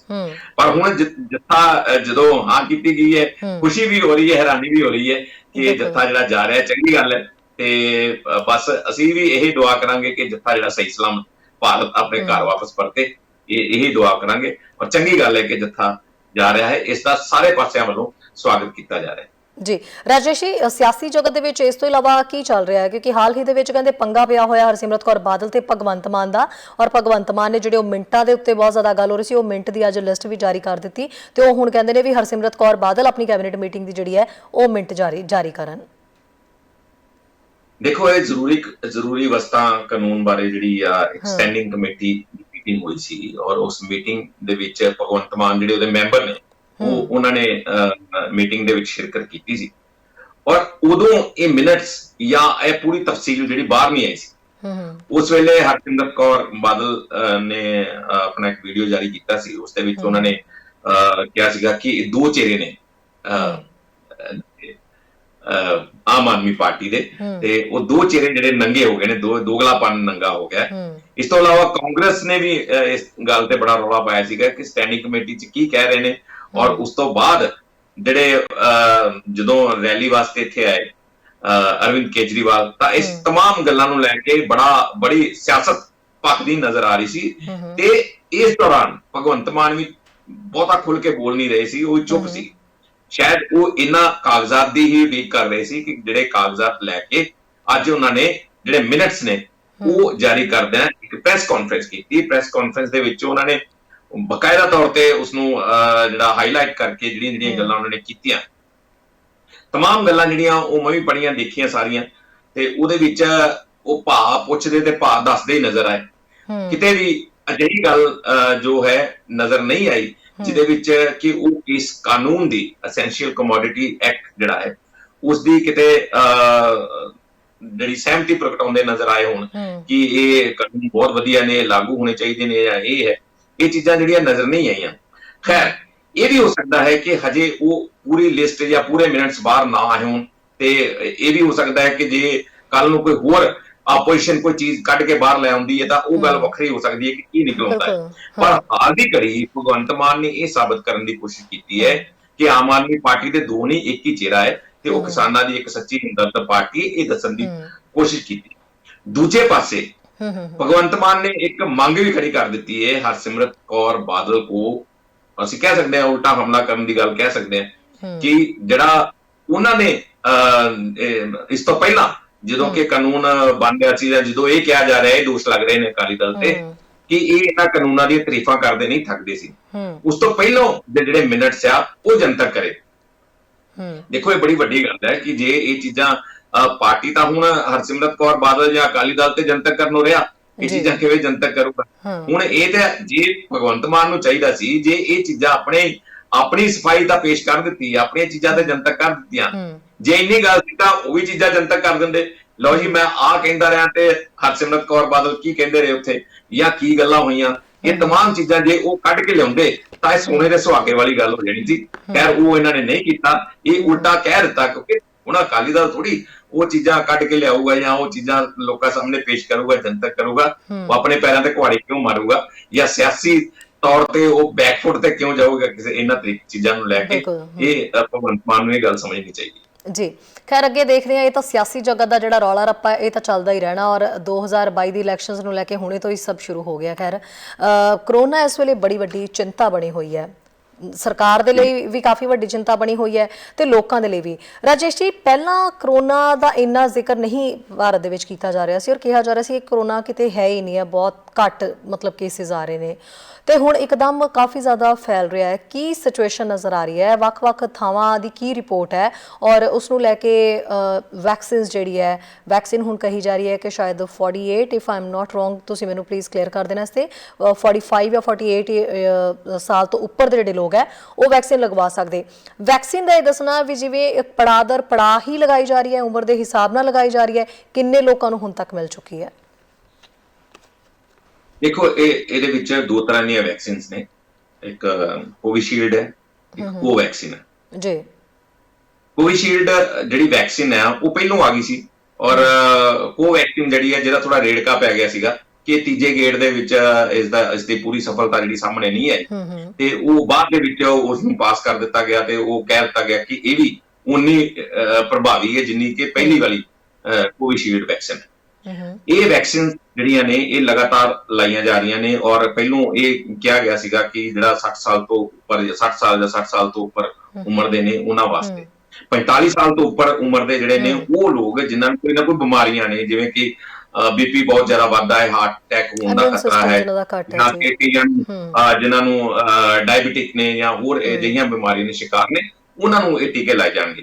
ਪਰ ਹੁਣ ਜਿਹੜਾ ਸੈਂਟਰ ਨੇ ਅਨਾਉਂਸ ਕਰ ਦਿੱਤਾ ਹੈ ਕਿ ਇਹ 45 ਸਾਲ ਤੋਂ ਸ਼ੁਰੂ ਹੋ ਕੇ 45 ਸਾਲ ਦੀ ਏਜ ਚ ਉਸ ਤੋਂ ਉੱਪਰ ਜਿਹੜੇ 1 ਅਪ੍ਰੈਲ ਤੋਂ ਸਾਰਿਆਂ ਨੂੰ ਇੰਜੈਕਸ਼ਨ ਲਾ ਦਿੱਤੇ ਜਾਣਗੇ, ਭਾਵੇਂ ਉਹਨਾਂ ਨੂੰ ਕੋਈ ਬਿਮਾਰੀ ਹੈਗੀ ਜਾਂ ਨਹੀਂ ਹੈਗੀ। ਇਹ ਚੀਜ਼ ਜਿਹੜੀ ਹੈ ਇਹ ਕੇਂਦਰ ਵੱਲੋਂ ਸਾਫ਼ ਕੀਤੀ ਗਈ ਹੈ ਗੱਲ ਜੀ। ਦੂਸਰੇ ਨੰਬਰ ਤੇ ਕਿਉਂ ਹੋ ਰਿਹਾ ਸਾਰਾ ਕੁਝ, ਕਿਉਂ ਹੋ ਰਿਹਾ? ਸਭ ਤੋਂ ਵੱਡੀ ਗੱਲ ਦੇਖੋ, ਨਵੇਂ ਸਟ੍ਰੇਨਸ ਦੀ ਗੱਲ ਕੀਤੀ ਜਾ ਰਹੀ ਹੈ, ਮਿਊਟੇਸ਼ਨ ਦੱਸਿਆ ਜਾ ਰਿਹਾ ਹੈ ਕਿ ਇਹ ਵਾਇਰਸ ਜਿਹੜਾ ਹੈ ਉਹਦੀਆਂ ਮਿਊਟੇਸ਼ਨਸ ਹੁੰਦੀਆਂ ਰਹਿੰਦੀਆਂ, ਨਵੇਂ ਰੂਪ ਧਾਰਦਾ ਰਹਿੰਦਾ ਤੇ ਉਹਨਾਂ ਨੂੰ ਕਈ ਵਾਰ ਜਿਹੜੇ ਉਹ ਜ਼ਿਆਦਾ ਹੁਣ ਇਹ ਜਿਹੜੀ ਅਸੀਂ ਗੱਲ ਕਰ ਰਹੇ ਜਿਹੜਾ ਭਾਰਤ ਦੇ ਵਿੱਚ ਔਰ ਖਾਸ ਤੌਰ ਤੇ ਜਿਹੜੇ ਇੱਥੇ ਆਪਣੇ ਭੈਣ ਭਰਾ ਬੈਠੇ ਨੇ ਕੈਨੇਡਾ ਦੇ ਵਿੱਚ, ਪੰਜਾਬ ਦੇ ਵਿੱਚ ਉਹਨਾਂ ਦਾ ਕਾਫੀ ਲਗਾਵ ਹੁੰਦਾ ਹੈ। ਪੰਜਾਬ ਦੇ ਵਿੱਚ ਇਸ ਵੇਲੇ ਜਿਹੜੀਆਂ ਰਿਪੋਰਟਾਂ ਆ ਰਹੀਆਂ ਉਹਦੇ ਮੁਤਾਬਕ ਯੂਕੇ ਦਾ ਜਿਹਨੂੰ B117 ਕਹਿੰਦੇ ਨੇ ਉਹ ਵੇਰੀਐਂਟ ਜਿਹੜਾ ਹੈ ਉਹ ਕਾਫੀ ਪੈਰ ਪਸਾਰ ਚੁੱਕਿਆ ਹੈ। ਔਰ ਸ਼ਹਿਰੀ ਅੱਜ ਦੀ ਦੱਸਾਂ ਮੈਂ, ਜੇ ਅੱਜ ਇੱਥੋਂ ਅਜੇ ਆਪਾਂ ਆਪਣੇ ਲਾਗਲੇ ਅੰਮ੍ਰਿਤਸਰ, ਹੁਸ਼ਿਆਰਪੁਰ, ਕਪੂਰਥਲਾ ਦੀ ਗੱਲ ਕਰੀਏ ਤਾਂ ਅੱਜ 100 ਜਿਹੜੇ ਟੈਸਟ ਹੋਣ ਲਈ ਗਏ ਤੇ ਸ਼ਾਮ ਤੱਕ 99 ਉਹਨਾਂ ਦੇ ਵਿੱਚੋਂ ਜਿਹੜੇ ਨਵੇਂ ਵੇਰੀਐਂਟ ਸੀ, ਜਿਹੜੇ ਜਿਹਨੂੰ ਨਵੇਂ ਸਟ੍ਰੇਨ ਕਹਿੰਦੇ ਆ ਨਾ, ਉਹ ਸੀਗੇ। ਤੇ ਯੂਕੇ ਵਾਲਾ ਜਿਹੜਾ 117B ਜਿਹਦੀ ਮੈਂ ਗੱਲ ਕਰ ਰਿਹਾ ਉਹ ਸੀ। ਇਹਨੂੰ ਇਹ ਮੰਨਿਆ ਜਾ ਰਿਹਾ ਹੈ ਕਿ ਇਹ ਜਿਹੜਾ ਸਟ੍ਰੇਨ ਹੈ 70% ਜ਼ਿਆਦਾ ਤੇਜ਼ੀ ਨਾਲ ਜਿਹੜਾ ਹੈ ਉਹ ਫੈਲਦਾ ਹੈ, ਵੱਧਦਾ ਹੈ ਔਰ ਲੋਕਾਂ ਨੂੰ ਆਪਣੀ ਲਪੇਟ ਦੇ ਵਿੱਚ ਲੈਂਦਾ ਹੈ। ਇਹ ਇਸ ਕਰਕੇ ਚਿੰਤਾ ਦੀ ਗੱਲ ਮੰਨੀ ਜਾ ਰਹੀ ਹੈ। ਔਰ ਨਾਲ ਦੀ ਨਾਲ ਇਹ ਵੀ ਗੱਲ ਹੈ ਕਿ ਇਹ ਫੈਟਲ ਨਹੀਂ ਹੈ, ਉਹਨਾਂ ਨਹੀਂ ਹੈ ਕਿ ਇਹ ਮੋਰਟੈਲਿਟੀ ਰੇਟ ਨਹੀਂ ਵਧੇਗਾ, ਇਹ ਨਹੀਂ ਹੈਗਾ ਕਿ ਲੋਕ ਮਰਨਗੇ ਨਹੀਂ, ਪਰ ਇਹ ਜ਼ਰੂਰ ਹੈ ਕਿ ਤਕਲੀਫ ਦੇ ਜਿਹੜਾ ਜ਼ਰੂਰ ਹੋਏਗਾ। ਔਰ ਜਦੋਂ ਕਿਉਂਕਿ ਕਿਸੇ ਨੂੰ ਕਰੋਨਾ ਹੋ ਜਾਂਦਾ ਹੈ ਤਾਂ ਉਹ ਜੇ 70% ਜ਼ਿਆਦਾ ਸਪੀਡ ਨਾਲ ਅੱਗੇ ਵੱਧ ਰਿਹਾ ਹੈ ਤਾਂ ਇੱਕ ਬਹੁਤ ਵੱਡੀ ਚਿੰਤਾ ਦੀ ਗੱਲ ਹੋ ਸਕਦੀ ਹੈ ਉਹਨਾਂ ਹਾਲਾਤਾਂ ਦੇ ਵਿੱਚ, ਜਿਨ੍ਹਾਂ ਹਾਲਾਤਾਂ ਦੇ ਵਿੱਚ ਲੋਕ ਜਿਹੜੇ ਨੇ ਉਹ ਅੱਕ ਚੁੱਕੇ ਨੇ, ਥੱਕ ਚੁੱਕੇ ਨੇ ਕਰੋਨਾ ਤੋਂ, ਤੇ ਕਿਤੇ ਨਾ ਕਿਤੇ ਉਹ ਮਾਸਕ ਪਾਉਣ ਤੋਂ ਗੁਰੇਜ਼ ਕਰਦੇ ਨੇ, ਕਿਤੇ ਨਾ ਕਿਤੇ ਹੁਣ ਦੇਖਣ ਨੂੰ ਇਹ ਮਿਲਦਾ ਕਿ ਲੋਕ ਹੱਥ ਵੀ ਆਮ ਮਿਲਾ ਰਹੇ ਨੇ, ਜੱਫੀਆਂ ਪਾ ਕੇ ਮਿਲਦੇ ਨੇ, ਜੋ ਪੰਜਾਬੀਆਂ ਦੀ ਸਾਡੀ ਹਾਲਤ ਹੈ। ਉਹ ਚੀਜ਼ਾਂ ਜਿਹੜੀਆਂ ਨੇ ਉਹ ਸਾਫ਼ ਦੇਖਣ ਨੂੰ ਮਿਲਦੀਆਂ ਨੇ। ਤੇ ਜੇ ਜਿਸ ਢੰਗ ਨਾਲ ਮੈਡੀਕਲ ਫਰਟੀਨਿਟੀ ਦੱਸ ਰਹੀ ਹੈ, ਜਿਸ ਢੰਗ ਨਾਲ ਹੋ ਰਿਹਾ ਹੈ ਸਾਰਾ ਕੁਝ, ਉਸ ਢੰਗ ਨਾਲ ਇਸ ਦਾ ਰੇਟ ਬਹੁਤ ਜ਼ਿਆਦਾ ਵੱਧ ਸਕਦਾ ਹੈ ਕਿ ਵੱਡੀ ਗਿਣਤੀ ਦੇ ਵਿੱਚ, ਬਹੁਤ ਵੱਡੀ ਗਿਣਤੀ ਦੇ ਵਿੱਚ ਮਾਸ ਲੈਵਲ ਤੇ ਜਿਹੜੇ ਕੇਸਿਸ ਸਾਹਮਣੇ ਆ ਸਕਦੇ ਨੇ। ਇਸ ਕਰਕੇ ਸੁਚੇਤ ਰਹਿਣ ਵਾਲੀ ਗੱਲ ਹੈ ਕਿ ਜਿਹੜੀਆਂ ਗਾਈਡਲਾਈਨਸ ਹਨ, ਕਿਉਂਕਿ ਗਾਈਡਲਾਈਨ ਸੇਮ ਨੇ। ਪਾਬੰਦੀਆਂ ਫਿਲਹਾਲ ਕਿੱਥੇ ਲਗਾਈਆਂ ਗਈਆਂ? 9 ਵਜੇ ਤੋਂ ਬਾਅਦ ਵਾਲਾ ਜਿਹੜਾ ਕਰਫਿਊ ਹੈ ਕਿ ਉਹ ਵੀ ਹਜੇ ਜਾਰੀ ਹੈ? ਇਸ ਤੋਂ ਇਲਾਵਾ ਵੀ ਕੁਝ ਪਾਬੰਦੀਆਂ ਦੇ ਵਿੱਚ ਜਿਹੜਾ ਵਾਧਾ ਕੀਤਾ ਜਾ ਰਿਹਾ? ਦੇਖੋ, ਬਿਲਕੁਲ ਜਿਹੜੇ 9 ਜ਼ਿਲ੍ਹਿਆਂ ਦੇ ਵਿੱਚ ਜਿਹੜਾ ਪਾਬੰਦੀਆਂ ਲਾਈਆਂ ਗਈਆਂ ਸੀਗੀਆਂ, ਨਾਈਟ ਦਾ ਕਰਫਿਊ ਪਾਬੰਦੀਆਂ ਤੇ ਪੂਰੇ ਪੰਜਾਬ 'ਚ ਹੀ ਨੇ, ਗਾਈਡਲਾਈਨ ਸੇਮ ਨੇ। ਤੇ ਜਿਹੜਾ ਰਾਤ ਦਾ ਕਰਫਿਊ 9 ਤੋਂ ਲੈ ਕੇ ਸਵੇਰੇ 5 ਵਜੇ ਤੱਕ ਉਹ ਅਜੇ ਵੀ ਉਸੇ ਤਰੀਕੇ ਨਾਲ ਜਾਰੀ ਹੈ। ਪਰ ਪੁਲਿਸ ਵੱਲੋਂ ਹਜੇ ਵੀ ਕੋਈ ਬਹੁਤੀ ਸਖਤੀ ਨਹੀਂ ਵਿਖਾਈ ਜਾ ਰਹੀ। ਲੋਕਾਂ ਨੂੰ ਪੁਲਿਸ ਵੱਲੋਂ ਇਹ ਵੀ ਸਮਝਿਆ ਜਾ ਰਿਹਾ ਹੈ ਕਿ ਲੋਕ ਜਿਹੜੇ ਨੇ ਉਹ ਇੰਨਾ ਸਟ੍ਰੈਸ, ਇੰਨੀ ਸਖਤੀ ਇਸ ਵੇਲੇ ਬਰਦਾਸ਼ਤ ਨਹੀਂ ਕਰ ਸਕਣਗੇ ਜਿਸ ਹਾਲਾਤ ਦੇ ਵਿੱਚੋਂ ਸਾਰੇ ਲੋਕ ਲੰਘੇ ਨੇ। ਔਰ ਜੋ ਹਾਲਾਤ ਬਣੇ ਹੋਏ ਨੇ, ਲੋਕ ਹੋਰਨਾਂ ਸਮੱਸਿਆਵਾਂ ਤੋਂ ਇੰਨੇ ਕੁ ਮਰੇ ਹੋਏ ਨੇ, ਉਹਨਾਂ ਨੂੰ ਇਹ ਲੱਗਦਾ ਕਿ ਕਰੋਨਾ ਮਾਰ ਵੀ ਦੇ ਤੇ ਕੋਈ ਗੱਲ ਨਹੀਂ, ਕਿਉਂਕਿ ਜਿੰਨੀ ਮਹਿੰਗਾਈ ਹੈ, ਜਿੰਨਾ ਜੋ ਲੋਕਾਂ ਦਾ ਲੱਕ ਹੋਇਆ, ਬਿਲਕੁਲ ਲੋਕ ਤਾਂ ਬਹੁਤ ਘਬਰਾਏ ਹੋਏ ਨੇ, ਬਹੁਤ ਪਰੇਸ਼ਾਨ ਨੇ।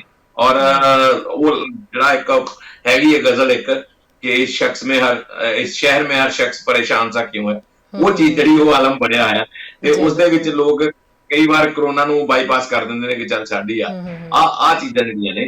ਤਾਂ ਜ਼ਾਹਿਰ ਤੌਰ ਤੇ ਇਹ तमाम ਚੀਜ਼ਾਂ ਜਿਹੜੀਆਂ ਹੋ ਰਹੀਆਂ ਨੇ ਉਸ ਨਵੇਂ ਸਟ੍ਰੇਨ ਨੂੰ ਲੈ ਕੇ ਹੋ ਰਹੀਆਂ। ਇਸੇ ਕਰਕੇ ਜਿਹੜੀਆਂ ਡਾਇਰੈਕਟੋਰੇਟ ਆਫ ਸਿਵਲ ਐਵੀਏਸ਼ਨ ਵੱਲੋਂ 30 ਅਪ੍ਰੈਲ ਤੋਂ ਜਿਹੜੀਆਂ ਵਾ तमाम 2021 ਜਿਹੜੀਆਂ ਫਲਾਈਟਸ ਉਹਨਾਂ ਨੂੰ ਲਗਾ ਦਿੱਤੀ ਗਈ ਹੈ।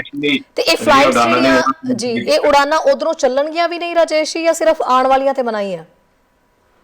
ਦੇਖੋ, ਆਉਣ ਵਾਲੀਆਂ ਵੀ ਜਾਣ ਵਾਲੀਆਂ ਵੀ ਦੋਨਾਂ ਤੇ ਮਨਾਹੀ ਕਰ ਦਿੱਤੀ ਗਈ ਹੈ, ਕਿਉਂਕਿ ਖਾਸ ਤੌਰ ਤੇ ਦੇਖੋ ਕਿਉਂਕਿ ਸਟ੍ਰੇਨ ਬਾਹਰੋਂ ਆ ਰਹੇ ਨੇ, ਸਿਰਫ ਯੂਕੇ ਸਟ੍ਰੇਨ ਦੀ ਗੱਲ ਨਾ ਕਰੀਏ, ਜਿਹੜੇ ਹੋਰ ਵੀ ਥਾਵਾਂ ਤੇ ਨੇ ਜਿੱਦਾਂ ਸਾਊਥ ਅਫਰੀਕਾ ਜਾਂ ਹੋਰ ਇਹ ਵੱਖਰੇ ਮਿਊਟੈਂਟਸ ਨੇ, ਵੱਖਰੇ ਸਟ੍ਰੇਨਸ ਨੇ ਜਿਹੜੇ ਕਿ ਕਈ ਤੇ ਇਸ ਤੋਂ ਵੀ ਵੱਧ ਖਤਰਨਾਕ ਦੱਸੇ ਜਾ ਰਹੇ ਨੇ। ਔਰ ਉਹਨਾਂ ਦਾ ਮੋਰਟੈਲਿਟੀ ਰੇਟ ਵੀ ਦੱਸਿਆ ਜਾ ਰਿਹਾ ਹੈ ਕਿ ਜਿਹੜੇ ਜੇ ਆ ਜਾਣ ਤਾਂ ਬਹੁਤ ਖਤਰਨਾਕ ਸਥਿਤੀ ਹੋ ਸਕਦੀ ਹੈ। ਜੀ। ਤੇ ਇਸੇ ਕਰਕੇ ਔਰ ਜਿਹੜੀ ਦੇਖੋ ਲੋਕਾਂ ਨੇ ਸਮਝਣ ਵਾਲੀ ਸਭ ਤੋਂ ਵੱਡੀ ਗੱਲ ਇਹ ਹੈ ਕਿ ਜਿਹੜੀ ਵੈਕਸੀਨੇਸ਼ਨ ਦੀ ਤੁਸੀਂ ਗੱਲ ਕੀਤੀ ਸੀ, ਵੈਕਸੀਨੇਸ਼ਨ ਜੋ ਡਾਕਟਰ ਦੱਸ ਰਹੇ ਨੇ, ਜੋ ਮਾਹਿਰ ਦੱਸ ਰਹੇ ਨੇ, ਉਹ ਇਹਨਾਂ ਸਟ੍ਰੇਨਸ ਵਾਸਤੇ ਬਿਲਕੁਲ ਕਾਰਗਰ ਦੱਸੀ ਜਾ ਰਹੀ ਹੈ ਕਿ ਹਾਲ ਦੀ ਘੜੀ ਜੋ ਦੱਸਿਆ ਜਾ ਰਿਹਾ ਹੈ। ਹਾਲਾਂਕਿ ਬਿਮਾਰੀ ਨਵੀਂ ਹੈ, ਇਹ ਹਾਲਾਤ ਨਵੇਂ ਨੇ, ਇਹ ਜਿਹੜੇ ਵੈਕਸੀਨੇਸ਼ਨਸ ਨਵੀਆਂ ਨੇ, ਤਾਂ ਉਹਨਾਂ ਹਾਲਾਤਾਂ ਦੇ ਵਿੱਚ ਭਵਿੱਖ ਬਾਰੇ ਵੱਡੀ ਕੋਈ ਜਾਂ ਕੋਈ ਸਟੀਕ ਜਾਣਕਾਰੀ ਦੇਣਾ ਉਹ ਇਸ ਵੇਲੇ ਮਾਹਿਰਾਂ ਵਾਸਤੇ ਵੀ ਸੰਭਵ ਨਹੀਂ ਹੈ। ਪਰ ਇਹ ਦੱਸਿਆ ਜਾ ਰਿਹਾ ਹੈ ਕਿ ਉਨੀ ਹੀ ਇਫੈਕਟਿਵ ਹੈ। ਜੇ ਇਸੇ ਕਰਕੇ ਕੈਪਟਨ ਅਮਰਿੰਦਰ ਸਿੰਘ ਨੇ ਪ੍ਰਧਾਨ ਮੰਤਰੀ ਨੂੰ ਚਿੱਠੀ ਲਿਖੀ ਹੈ ਕਿ ਨੌਜਵਾਨਾਂ ਨੂੰ ਵੀ ਜਿਹੜੇ ਨੇ ਸਿਰਫ ਉਹ ਉਮਰ ਦੀ ਹੱਦ ਬੰਦ ਕਰ ਦਿੱਤੀ ਜਾਏ, ਜਿਹੜੇ ਨੌਜਵਾਨ ਨੇ ਬੱਚਿਆਂ ਨੂੰ ਛੱਡ ਕੇ ਨੌਜਵਾਨ ਜਿਹੜੇ ਨੇ ਉਹਨਾਂ ਨੂੰ ਵੀ ਵੈਕਸੀਨੇਸ਼ਨ ਤੁਰੰਤ ਖੋਲ ਦਿੱਤੀ ਜਾਵੇ, ਤਾਂ ਕਿ ਇਹ ਸਟ੍ਰੇਨ ਜਿਹੜਾ ਨਵਾਂ ਸਟ੍ਰੇਨ ਆ ਰਿਹਾ ਹੈ ਇਸ ਤੋਂ ਬਚਿਆ ਜਾ ਸਕੇ ਔਰ ਇੱਕ ਮਾਸ ਲੈਵਲ ਤੇ ਨਾ ਵੱਧ ਜਾਏ, ਉਸ ਦਾ ਖਾਸ ਧਿਆਨ ਰੱਖਿਆ ਜਾਵੇ। ਬਹੁਤ ਬਹੁਤ ਸ਼ੁਕਰੀਆ ਜੀ तमाम ਜਾਣਕਾਰੀ ਸਾਂਝੀ ਕਰਨ ਦੇ ਲਈ। ਫਿਰ ਤੋਂ ਅਪਡੇਟਸ ਲਈ ਜੁੜਾਂਗੇ। ਬਹੁਤ ਬਹੁਤ ਥੈਂਕ ਯੂ। ਧੰਨਵਾਦ ਜੀ, ਸਤਿ ਸ਼੍ਰੀ ਅਕਾਲ ਸਾਰਿਆਂ ਨੂੰ ਜੀ। ਸੋ ਰਾਜੇਸ਼ ਗਿੱਲ ਜੀ ਜੁੜੇ ਹੋਏ ਸਨ ਤੇ ਜਾਣਕਾਰੀ ਆਪਾਂ ਲਈ ਬਹੁਤ ਸਾਰੀਆਂ ਖਬਰਾਂ ਦੇ ਉੱਤੇ ਗੱਲਬਾਤ ਕੀਤੀ ਹੈ ਔਰ ਮੇਰੇ ਕਾਲਰਸ ਅੱਜ ਜਿਹੜੇ ਨੇ ਸ਼ਾਇਦ ਬਿਜ਼ੀ ਸੀਗੇ, ਨਾਲ ਜੁੜ ਨਹੀਂ ਪਾਏ, ਪਰ ਕੱਲ ਦੇ ਸ਼ੋਅ ਦੇ ਵਿੱਚ ਇੰਤਜ਼ਾਰ ਰਹੇਗਾ ਜੀ। ਆਪਣੀਆਂ ਗੱਲਾਂ ਬਾਤਾਂ ਜ਼ਰੂਰ ਆਪਾਂ ਕਰਾਂਗੇ ਤੇ ਪਲੀਜ਼ ਖਬਰਾਂ ਦੇ ਨਾਲ ਜੁੜਿਆ ਕਰੋ ਤੇ ਆਪਣੀ ਗੱਲਬਾਤ ਜਿਹੜੀ ਹੁੰਦੀ ਹੈ ਸਾਂਝੀ ਜ਼ਰੂਰ ਕਰਿਆ ਕਰੋ। ਹਾਲਾਂਕਿ ਮੈਨੂੰ ਲੱਗ ਰਿਹਾ ਸੀ ਕਿ ਸ਼ਹੀਦ ਭਗਤ ਸਿੰਘ ਦੇ ਮੌਕੇ ਦੇ ਉੱਤੇ ਤੁਹਾਡੇ ਕੋਲ ਬਹੁਤ ਸਾਰੀਆਂ ਗੱਲਾਂ ਹੋਣਗੀਆਂ, ਤੁਸੀਂ ਕਰੋਗੇ, ਪਰ ਸ਼ਾਇਦ ਅੱਜ ਸਾਰੇ ਬਿਜ਼ੀ ਹੋ ਗਏ। ਪਰ ਮੈਨੂੰ ਫਿਰ ਵੀ ਇੰਤਜ਼ਾਰ ਰਹੇਗਾ ਤੁਹਾਡੇ ਕਾਲਸ ਦਾ ਤੇ ਕੱਲ ਜ਼ਰੂਰ ਜੁੜਨਾ ਤੇ ਆਪਾਂ ਬਹੁਤ ਸਾਰੀਆਂ ਗੱਲਾਂ ਕਰਾਂਗੇ। ਔਰ ਇਸ ਤੋਂ ਇਲਾਵਾ ਇਹ ਕਹਾਂਗੇ ਵੀ ਵਰਲਡ ਵਾਈਡ ਜਿਸ ਤਰੀਕੇ ਨਾਲ ਹੁਣ ਕਰੋਨਾ ਵਾਇਰਸ ਸ਼ੁਰੂ ਤੋਂ ਬਹੁਤ ਜ਼ਿਆਦਾ ਫੈਲ ਰਿਹਾ ਹੈ, ਯੂਕੇ ਦਾ ਜਿਹੜਾ ਨਵਾਂ ਸਟ੍ਰੇਨ ਹੈ ਉਹ ਵੀ ਆਪਣੇ ਪੈਰ ਪਸਾਰ ਰਿਹਾ, ਸੋ ਉਸ ਨੂੰ ਲੈ ਕੇ ਕਹਾਂਗੇ ਕਿ ਸਾਰੇ ਆਪਣਾ ਖਿਆਲ ਜ਼ਰੂਰ ਰੱਖੋ ਤੇ ਹਦਾਇਤਾਂ ਜਿਹੜੀਆਂ ਦਿੱਤੀਆਂ ਜਾ ਰਹੀਆਂ ਨੇ ਸੂਬਿਆਂ ਦੇ ਵੱਲੋਂ ਉਹਨਾਂ ਦੀ ਪਾਲਣਾ ਵੀ ਜ਼ਰੂਰ ਕਰੋ, ਤਾਂ ਕਿ ਤੁਸੀਂ ਖੁਦ ਬਚ ਸਕੋ ਤੇ ਆਪਣਿਆਂ ਨੂੰ ਨਾਲ ਬਚਾ ਸਕੋ ਤੇ ਦੂਜਿਆਂ ਨੂੰ ਵੀ ਬਚਾ ਸਕੋ। ਸੋ ਇਸ ਗੱਲ ਦਾ ਪਲੀਜ਼ ਖਿਆਲ ਰੱਖਿਆ ਕਰੋ। ਸੋ ਫਿਲਹਾਲ ਦੇ ਲਈ ਮੈਨੂੰ ਇਜਾਜ਼ਤ ਦਿਓ, ਕੱਲ ਫਿਰ ਮਿਲਾਂਗੇ ਸ਼ੋਅ ਦੇ ਵਿੱਚ ਨਵੀਆਂ ਗੱਲਾਂ ਬਾਤਾਂ ਲੈ ਕੇ। ਇਜਾਜ਼ਤ ਦਿਓ, ਸਤਿ ਸ਼੍ਰੀ ਅਕਾਲ। ਸਾਡਾ ਹਰ ਇੱਕ ਪ੍ਰੋਗਰਾਮ ਦੇਖਣ ਤੇ ਸਾਡੇ ਨਾਲ ਜੁੜਨ ਲਈ ਸਬਸਕ੍ਰਾਈਬ ਕਰੋ ਚੈਨਲ ਪੰਜਾਬੀ ਤੇ ਨੋਟੀਫਿਕੇਸ਼ਨ ਲਈ ਬੈਲ ਆਈਕਨ ਵਾਲੇ ਬਟਨ ਤੇ ਕਲਿੱਕ ਕਰੋ।